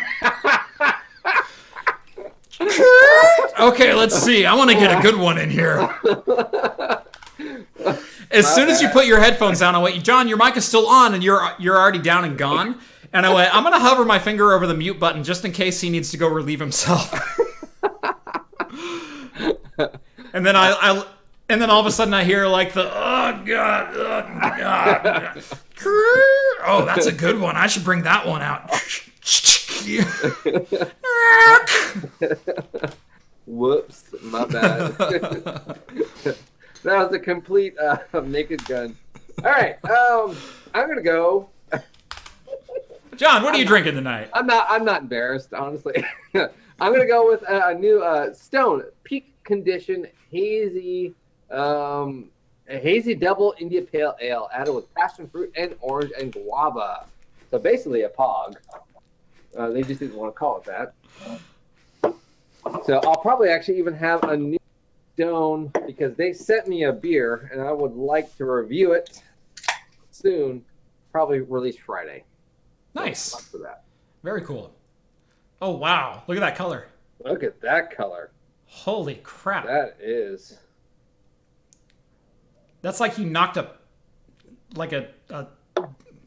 passion fruit in half in front of me. That is super juicy looking. Oh my god! I'm a little bit jealous now. I'm not gonna lie. That smells so. Oh my gosh! There's a lot of passion fruit. 8.1%. I'm not jealous anymore. Okay. Yeah. You should be. Oh my god. Really? Like it looks amazing. It looks amazing. It's a ruby red grapefruit. Yeah. And passion fruit. That's all it is. It's just they squeezed it. I mean, oh my gosh, then there's the guava at the end. For once, I'm mad you're not here. There is so much juicy flavor in that beer. And it could just be because I'm so used to low-calorie beers that not have flavor. But this is juice. Like let's temper everyone's expectations. This is still an 8.1. It's not like That's bubble gum. I can't wait for 4 straight months of positive reviews from you. Oh, that's pretty much it. There's not going to be a single bad beer that comes on. Oh, 5%. Oh, it's awesome. Oh, my taste buds. This is a 6.2. Better than the I've been drinking. Pretty much. I accidentally bought a couple 130 calorie beers. I'm like, oh. I cracked one open yesterday. I was like, this is fantastic. Yeah. Anyway, we were starting to get into the rumored, or I'll say reported at this point, Nintendo is priming the release of Mario Classic remasters for the Switch to celebrate Mario Brothers' 35th anniversary. And this could be just about anything. Now, the article did update yesterday, and I actually haven't read the article yet, but VGC is adding to the list that Super Mario 64, Super Mario Sunshine, and Super Mario Galaxy are going to be treated as a special anniversary collection rather than straight ports, which means they will be ported natively, run at full resolution, and possibly get some remastered textures as part of this whole thing. Yeah, which is insane. No, that's cool. And also what I heard was a couple of those might even come with extra levels, too. Extra levels, never before seen features. Possibly Mario 64, you get the addition of the Nintendo 3DS editions with the extra characters and hats. I'm just waiting for an HD Super Mario Sunshine. Honestly, if I get that, I will die a happy man. Really? You like Sunshine? I really liked Sunshine. I really did. I didn't care for Sunshine. I really did. Galaxy was really good. Really Galaxy. good. Galaxy was fun. I played that one a lot. Probably my favorite Mario to come out in even close to recent memory is actually New Super Mario Brothers Wii. With the Wii redone levels and everything. Right, the classic platforming 2-button interaction with a little bit of shake and tilt action added to it. I thought was phenomenal.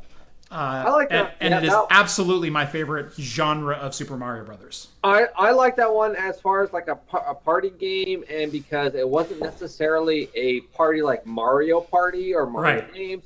It was, everyone was familiar with this aspect of the run and gun, 2D aspect. The 2D side-scroller platform, everyone knows it. Everyone knows it. But then there was that little bit of extra of, I can bonk you into this hole and you're going to die and I get extra points.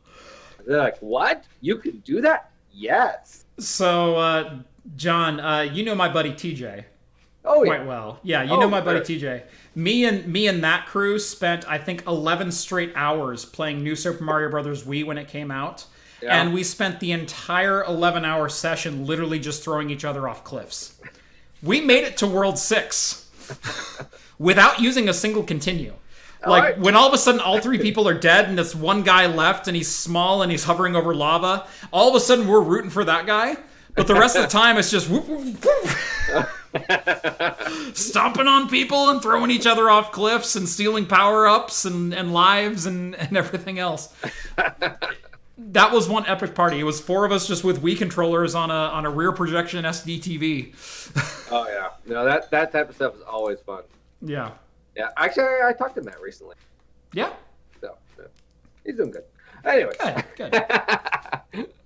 But yeah, no, so Mario Party, actually, did you watch the video I think it's at the bottom of the article, kind of just spatting off some Mario facts. Yeah. There's some just amazing Mario facts. Everyone's like, oh, it's the boycott or the mascot of Nintendo. It is, but it's the best-selling video games in so many categories, and a lot of that stuff I didn't even know, and it's amazing of how far Mario is and what people do love Mario. And I didn't know that there is actually a new Mario animated movie coming out, apparently.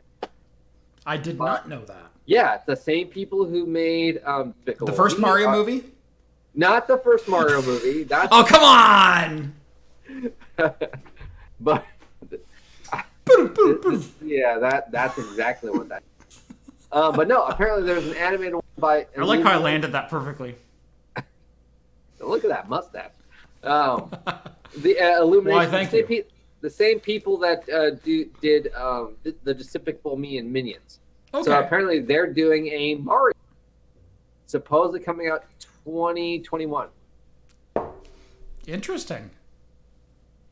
So I'm wondering how that's going to play, because Mario and the licensing agreements and the story plot have always been very family friendly, and not, Mario's never portrayed as the humorous, clumsy person or anything. So I don't know how this is going to be portrayed. I'll be interested to see. I mean, with the success of the Sonic movie, this kind of seems, let's gear toward that. Let's ramp that up. Mm-hmm. But I don't know, with that particular company making same looking characters, I wonder if they're going to rebrand Mario to look slightly different. I will only accept this movie if Bob Hoskins comes back and voices him. Only way I'm watching it. Sorry, the Discord. It's me, it's Mario, and my brother Luigi Mario. We're the Mario Brothers. Come on. It's the only way I will accept this movie as canon. In some other Nintendo Switch news, this one was funny.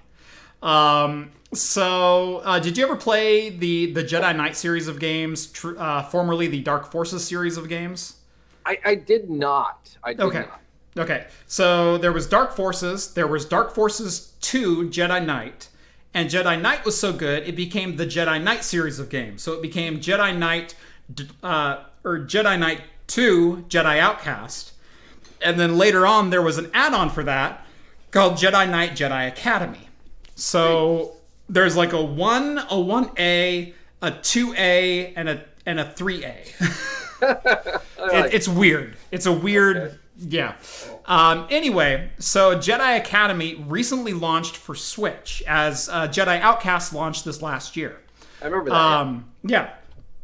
One of my favorite games. Unfortunately, the control scheme was terrible, like bordering on unplayable. I made my way through the first couple hours of gameplay, but I wasn't happy with any of it.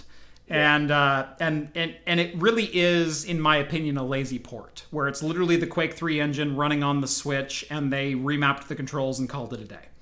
I don't think they did an adequate job of porting this game for the control scheme. What's funny is just looking at the screenshot when you said Quake 3 engine, I was like, oh, that lava looks like a Quake 3 engine. It's lava. Quake 3. It literally runs on the Quake 3 engine. The same cheat codes are there. Right. When you start it up, it shows the Quake 3 terminal window. I'm not kidding. It's running the Quake 3 id engine. Yeah.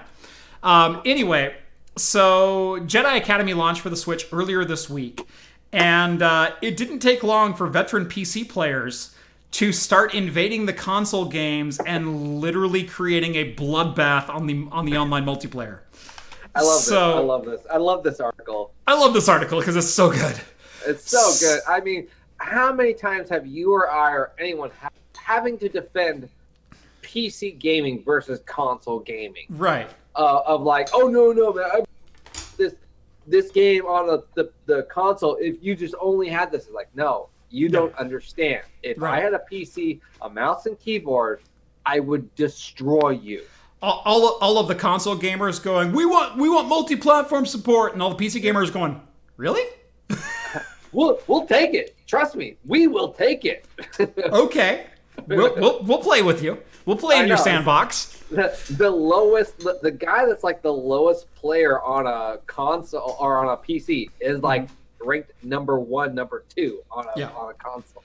Yeah, it's really fun when I play against all my console friends, and I get the opportunity to use a keyboard and mouse and whatnot. Like we'll go play, Modern Warfare or something like that online, and I've got a controller and I'm doing okay. Like I'm holding my own. I'm top 3/4 kind of thing, and whatnot. But then we'll go play Counter-Strike, and I walk around with like a pistol and just headshot. Oh yeah. Headshot. And I know the just amount mow of, through them. the easy that you have of just like trying to move that cursor, that cross tier, it's amazing how easy it is to nail someone with a headshot or playing against console players, and I have a 9-1 kill death ratio, and I haven't even reloaded. Yeah, exactly. I mean, you're not striving like this or like this. Right. No, I have control. I can do arcs. I can do this. I can just strive back and forth. Yeah. You know, and you have 5-finger dexterity to move different ways. It's so much different on a keyboard.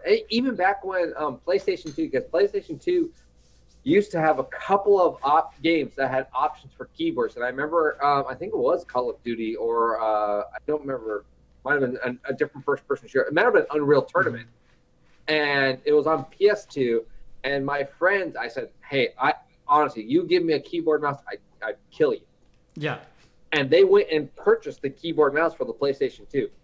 It wiped the floor with them. Yeah. And it was still that 4-window scheme of everything. It's like, I just wiped them because they're like, how are you shooting like this? It's because I have control. Right. It's because it's not this weird, like, go until you feel like stopping and then glide to a halt and then... Playing with a controller feels like you're playing in Jello. It really does. I think the IGN article, or the Engadget article, sums it up so well. The issue was brought up by unhappy Switch players like Max Payment. Quote, apparently all you have to do is take the server IP from a console, which is clearly visible in the console. Like I said, the games are just running the Quake 3 engine. And so even the console is viewable inside of the Switch. And so if you like join a game on your Switch, you'll see the IP address of the multiplayer server you're joining in the console view. Yeah. Okay? You take that IP address and you enter it into a multiplayer session in the PC in which you can edit the console, and it will let the PC join those games. And so he says, quote, I joined a game where one player was absolutely mopping the floor with us, and he had a .twitch TV in his username. Sure enough, I looked him up, and he was playing on PC in a Switch server and absolutely decimating everyone. End quote. Yeah, I think it's somewhere else. Like, it was a bloodbath. Yeah. Engadget called it a bloodbath, called it a console bloodbath. And for anyone who's ever had the opportunity to play against like PC players who are on nothing but controllers, because I have those kind of friends. Yeah. There is no contest.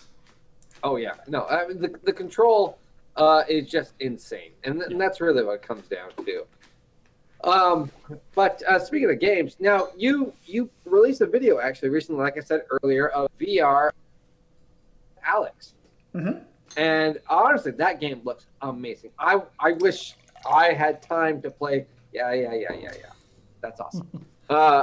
Something like that. There have been Half-Life Alex just came out, so there's a lot of content creators like yourself coming out with that. But one of the big things that came out was that the Half-Life 2 community seemed to love Half-Life Alex just as much as you and everyone else. Do you have the Mexican virus yourself?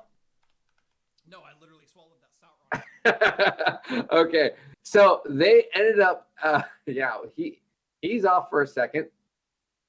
So Half-Life 2 fans. Dang it. So I was trying to be a smartass, and I was going to be like me drinking the stout, and I pulled my earpiece out, and I was going to go, oh, I'm sorry, I wasn't listening. What was that? And in the middle of that, I like swallowed it wrong, and I got some 13.5% straight to my lungs. Yep, that's what you deserve. Oh, whew. Oh, this 8.1% awesome guava passion fruit, ruby red grapefruit IPA tastes fantastic, Jeff. Mm-hmm. Honestly, I'm better now. I'm gonna go find a can of this if you can't get it, but I will purposely go save a can of this if I can find an extra one. I would appreciate it, because it is fantastic. I will also save you a fresh can. I did, like I said, have Stone sent me a care package. Video will probably be coming out Friday or Saturday. Nice. Something special. I will save one for you as well. You the man. I do have a couple beers in my fridge for you. Okay. A couple multi-packs that I've opened, and it's like John will appreciate this John. one, and a couple that I'm like, I want John to review this one. But You take the good with the bad. Yeah, exactly. Oh, I'll take that. But Half-Life Alex, that seemed to be an amazing game. And anyone that's into Half-Life Alex, you usually to Half-Life the series. And me personally, I love Half-Life. And Half-Life 2 was just king. I thought Half-Life 2 was king. Yeah. And it seemed that a couple... You are not wrong. Yeah. That's the thing about that. A couple other people seem to, with me and you, and even Steve. I know Steve loves Half-Life 2. Yep. And they took the Half-Life Alex engine and put it on Half-Life 2. And the results are freaking everything I've ever wanted them to be. I said in that video, I've said in previous videos, and whenever asked, I've answered, what is the best VR experience you've had to date? And every single answer to that has been, no question, Half-Life 2 on the Oculus Rift DK2, the Development Kit 2, which was a 720p headset with a Razer Hydra positional controller. So I strapped one to my chest and another one in my hand, and that's how I played Half-Life 2. And I played through the whole campaign twice. And it was nausea-inducing because the positional tracking was not up to snuff yet. The control scheme was terrible because you had a joystick, 2 buttons, and a trigger. That was it. Because the other controller is tracking your chest, so it can try to more accurately track where your body is at. But the interaction you got within that game, the physics of Half-Life 2 being as realistic as they were, and the number of interactions that you had within that game world, and the fact that when you're in a cutscene and you're staring at someone and their eyes are following you, that was one of the things that was revolutionary with Half-Life 2, is their eyes would stare at the virtual camera. And so when you're playing the PC, it felt like, okay, this person's actually making eye contact with me. When you're in VR, that is so highly underrated as something that makes you fall into the immersion of the game. When I'm first meeting with character, the doctor, with Dr. Vance and Alex Vance, yeah, and whatnot, and we're in the professor's laboratory, and I'm making eye contact with these characters that I've known for 15 years. Like literal explosion of my head, and the environment interaction with all the physics that are involved in the Half-Life 2 engine, were just unreal experiencing that. Yeah. Probably the most terrifying thing I've ever had to do inside of VR, because I was, number one, new to VR, especially new to standing experience VR. Most of what I'd done was like racing sims or like cockpit kind of stuff, is when I'm standing up in the middle of the room and I'm running through City 17 on the run from the Covenant soldiers, and you come to this alleyway where a train is rolling by underneath you, and you need to jump on the moving train. Right? Yeah. Oh, yeah. Now take this as you've never put on a VR headset before, and tell your body to jump on a moving train. No. I remember. No, right? There are. I mean, VR. You get immersed in it. I mean, even a crappy pair of headphones and the VR headset, you get immersed 5-10 minutes. If it's a decent game, you're immersed. And yes. Half-Life 2 really helped. I mean, they developed, or they changed some of those aspects. Now, if you played on the PC, like you were saying, the doctor, he kind of veered off and just stared into the distance, kind of like looking at you. But with the VR one, he stared right into the eyeglass goggles. Yeah. So, but yeah, I've always answered that is my best VR experience, the most immersive without breaking that I've ever had. And yeah. Half-Life Alex takes that to an entirely new level. And I'm talking about all of the modern VR games that I've played as well, because I've played, and I think I mentioned them in the video, I've played Fallout 4, I've played Boneworks, I've played Duck Season, I've played, Super Hot. You go down the list of games that are near perfect modern generational VR games, and whatnot. And I'm not afraid to say I got scared inside of Duck Season. My heart does start beating, especially towards the end of that game. And John, you can attest to that. I can attest to that. That is a terrifying game. Because it's random. Yeah, there's a couple of games that really shock you in the introduction. You have to invest the time into it, but yes, they really do that. Right. But Half-Life Alyx is the only game that I have played in VR other than Half-Life 2 that throughout the entirety of the experience, I don't care that I'm in a headset and I don't notice that I'm not actually standing in that environment. And I don't feel like I don't have a gun in my hand. And whatnot. I'm walking around corners like this, not because, in the game it provides an extra 13% of accuracy and whatnot. No, I'm holding it like this because that's how I feel I should be going around the corner. Yeah, exactly. I mean, even in Arizona Sunshine, in the cave area, the mining area, where you have the flashlight, you freak out. Now, you freak out because you're like, I'm in close quarters, and you don't need to do this, but I instinctively do this and want to holding the flashlight and the gun and doing this number with it. I want to keep everything tight. Right. But not only that, so you're shooting zombies, it's close quarters, it's dark, you can't see, it's terrifying.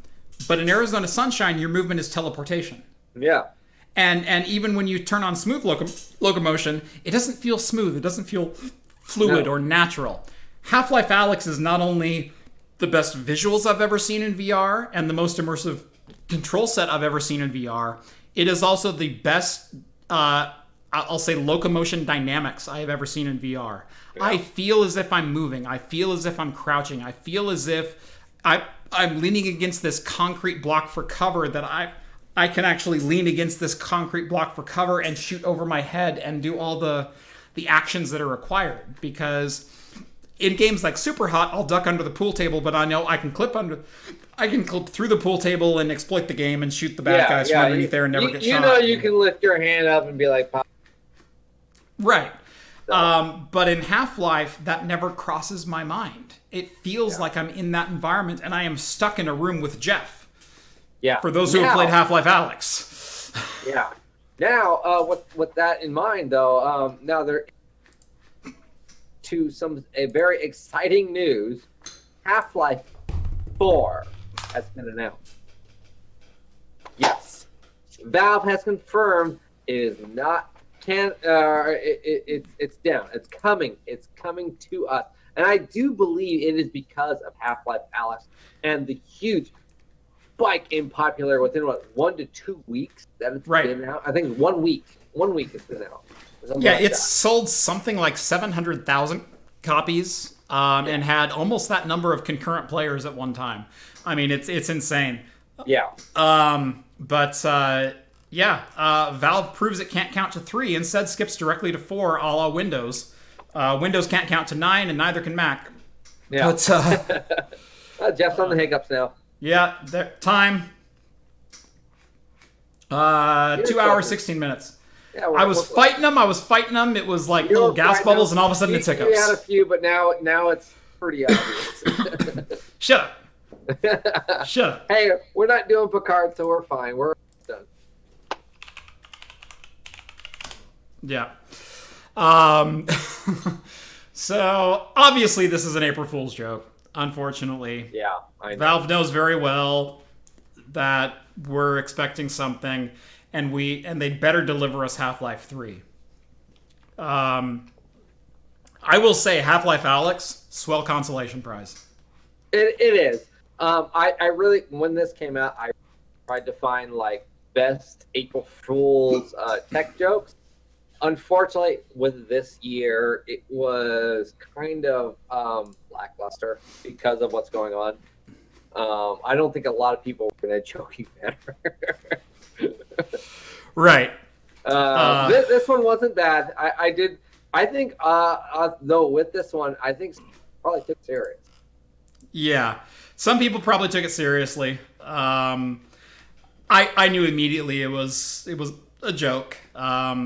But it's unfortunate. This one, I'm disappointed, is a joke.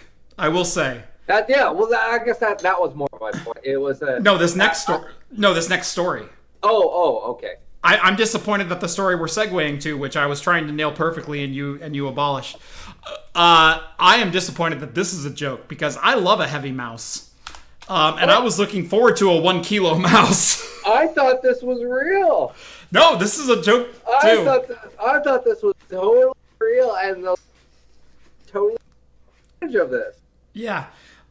Unfortunately, you can tell it's fake because, number one, everything's a render, which is not uncommon, but it's usually a telltale sign that an April Fool's joke is an April Fool's joke. It's exactly 1,000 grams. And underneath it, they said, Elon Musk, you should branch out into esports. So this is the Fnatic Gear Cyber Tank mouse. It is a 1 kilogram machined aluminum mouse. And honestly, I want one of these. I know. It's basically like a 2.25 pound mouse. Right. Every mouse that I get that has adjustable weights, I put every single weight inside. Oh, yeah. And it's because I am more concerned with precision than I am with speed. I don't care how quickly I can flick my wrist across the screen. What I'm concerned with is when I stop, it goes and it's right there. Yeah. It's within a couple of pixels of where I want it to be. And that's with gaming, or that's with professional work. That's with Premiere. That's with a bunch of other things. I honestly wouldn't be surprised if this ended up being kind of like that, not Geek Squad. What was that geek website that went there? ThinkGeek. ThinkGeek, where they released like so many extra things, and then one thing that was so popular became a reality. The Tauntaun sleeping bag. Exactly. I bet something like this might actually become a reality because people would probably really like a very extra heavy mouse. I would love to do a review on this. Yeah. Fnatic, if you're listening, and I'll probably tweet you, I want this mouse. Yeah. I want this mouse. I don't like the design of it, but I do love the weight of it, of being able to, something that big, that heavy. I love that the fact that like they're showing off of the click rate and you can hold down so many things. I don't care about that. Right. I want the weight, like it to slow down. I don't like a light mouse that has 1,000 whatever DPI. I don't want that. I need weight behind that. Yeah. This would provide that. Yep. Honestly, this is going to provide what they're joking about. Actually provides a service to a lot of people. I love a heavy mouse. I love multi-100 gram mice. And when I say multi-100, like there's been mice that have been clocked up in the 700 and 800 gram range, a la the Sidewinder X5 and X8 from Microsoft past. That were like literally carved out of chunks of aluminum like this claims to be. Yeah. I want this mouse. Yeah, exactly. I know. I want that heavy. I mean, even if it looks that way, I wouldn't mind buying this mouse for $39.99. I wouldn't mind buying this mouse for $100. And you look at the premium market for mice and then charge it out to CNC'd aluminum. You're not going to be far off from $100. Yeah, but CNC'd aluminum, and then there's aspect of like extra buttons to do anything. Now, if they added extra buttons and then charged it $99. Yeah, okay, I can understand that. But it being just a 3-button clicker, 2 left, right, plus center wheel. It's a 3-button plus forward back on your thumb. Oh, it's got a forward back. Yeah. I didn't see that. Yep. Oh, okay, yeah, you're right. Okay. All right. And what I would say, make it ambidextrous. Put another 2 on the other side. Put another 2 on the other side. You know what? Honestly, add 2 more on the bottom of each. Two adjustable buttons, whatever you want. Make it a 4 and 4. 4 and 4. Yep. Boom. $120. $24. Easy sell. Yep. Sell. Yep. I think I have 9 buttons on my trackball at work, and I actually programmed them all. Right. So, yeah. I have 12 on my home one. I only do. So. Yeah. I mean, there's not a whole lot I need. I don't need 12 macros. Right. But no, Fnatic, I'm serious. I want this mouse. I want this mouse. I mean, it kind of almost looks like the Tesla truck. That was the joke. That they used a similar font. They called out Elon Musk. Hey, you should get into esports. That's totally the joke they were going with, and I love it. I love the fact that like I kind of want this now. I also kind of want one. Right. I'm looking at the Tesla truck, going, I kind of like it. Like everything in my brain tells me it's not attractive, but at the same time, I'm going, I could see it. I could see it. Yeah. Do a project with AVE on the town bike CNC machine. Yes. You know, that's actually not a bad idea. Maybe take a Logitech mouse, gut the internals of it, and put it into a CNC aluminum shell. Yeah. We could make a cyber mouse. That would be interesting. You could make a craft computing center. I would rock that. That could be fun. I know a guy with a CNC machine. Yeah, so do I. I know a guy with a laser cutter. I know a guy with a CNC. We can make that happen. We could. That would be a fun video. And we can all be drunk, and it could be a collab video. Right? I'm sweating. It's only like 68 in here. It's not hot. Hey, I'm in my garage. It's like 38. Yeah. Yeah.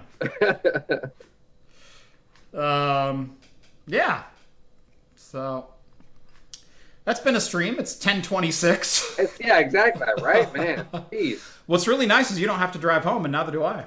I know. I'm like, let's keep the questions going, Jeff. I got. Mm-hmm. You know what? Hell, we could broadcast an after show on the Discord. We could. There doesn't seem to be too many people awake. Yeah. Yeah. It's been okay. It's been now. Beginning of the episode seems to be good. Now, it's your. I mean, I'm honestly down for anything. So, but again, John, you need to check out the talking heads on Discord. The screenshot. Oh wait, where am I at? I have it on split screen here on my laptop. I don't see a screenshot. Screenshot of me. Okay, I'm behind or where? Oh yeah, the mustache. Yeah, you have to scroll down. Oh, we're way past that. Yeah, I wasn't past that yet. Oh, okay. I literally just thought it was 20 minutes ago. Give me a break. Exactly. Well, I've been reading the Discord. I've also been producing the show, for crying out loud. Oh, what? Yeah. Did you not notice the scene transitions that are just been absolutely on point and beautiful today? No, because I'm not watching YouTube. Look at this background. It's amazing. I'm not watching YouTube, so. Yeah. We are getting votes for Discord After Party.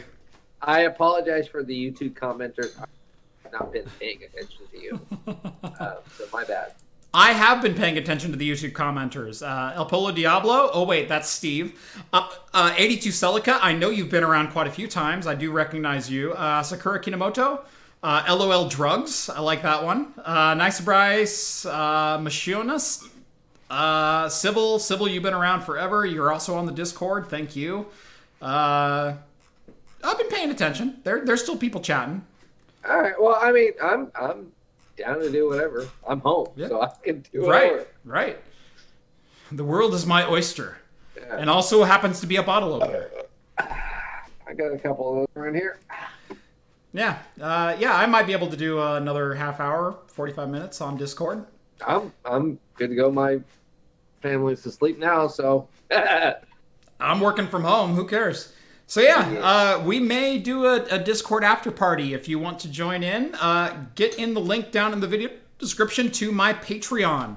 Minimum donation of $1, but you'll get instant access to my Discord server where you can see exclusive content like we're about to stream. So jump on in there. It's a good time. It's a great community. It's one of the most active communities I've ever been a part of on a Discord. And not just saying that. I mean, it's way better than Write My Writs. Can't legally say that person's name. Right. We've struck him from the official record, and all references will be hereby deleted. Yeah. Like I said, I wish he could man up about it. I wish he could just, accept what he's done wrong. Yeah. Make amends, that kind of thing. But nope, not gonna. Apparently, he's got to just drag this damn thing out, and I'm left with no choice. It's disappointing. It's really disappointing. So anyway, make sure to join the Patreon down in the video description. Help fund my legal fees against ByteMyBits. And John, you got anything left? You got any plugs? Plug me some more, and I'm almost 4 more subs. So if you could provide me 4 more subs, that'd be great. I can't wait for someone to pull the auto on that. Plug me. But yeah, do that. Anyway, there's also a link down to John's YouTube channel, Hops and Brews. If you like the beer content on this channel, if you like the beer reviews, if you like beer content at all, John, you're doing some homebrew stuff this next month, right? I will be trying to do some homebrew stuff next month and throughout the summer. Some very interesting homebrews. If you like epic mealtime, prepare for epic brew time. So yeah, stay tuned. Enough said. Yep. Anyway, this has been episode 126 of Talking Heads here on Craft Computing. Thank you guys so much for watching. Make sure to follow all of the links down in the video description. All of them help me out in some way, shape, or form. You guys are the absolute best. I love the community. I love you guys. Thank you for watching. And as always, we will see you next week, or if you're one of my backers, about 5 minutes. That's right. Cheers, all. See you guys.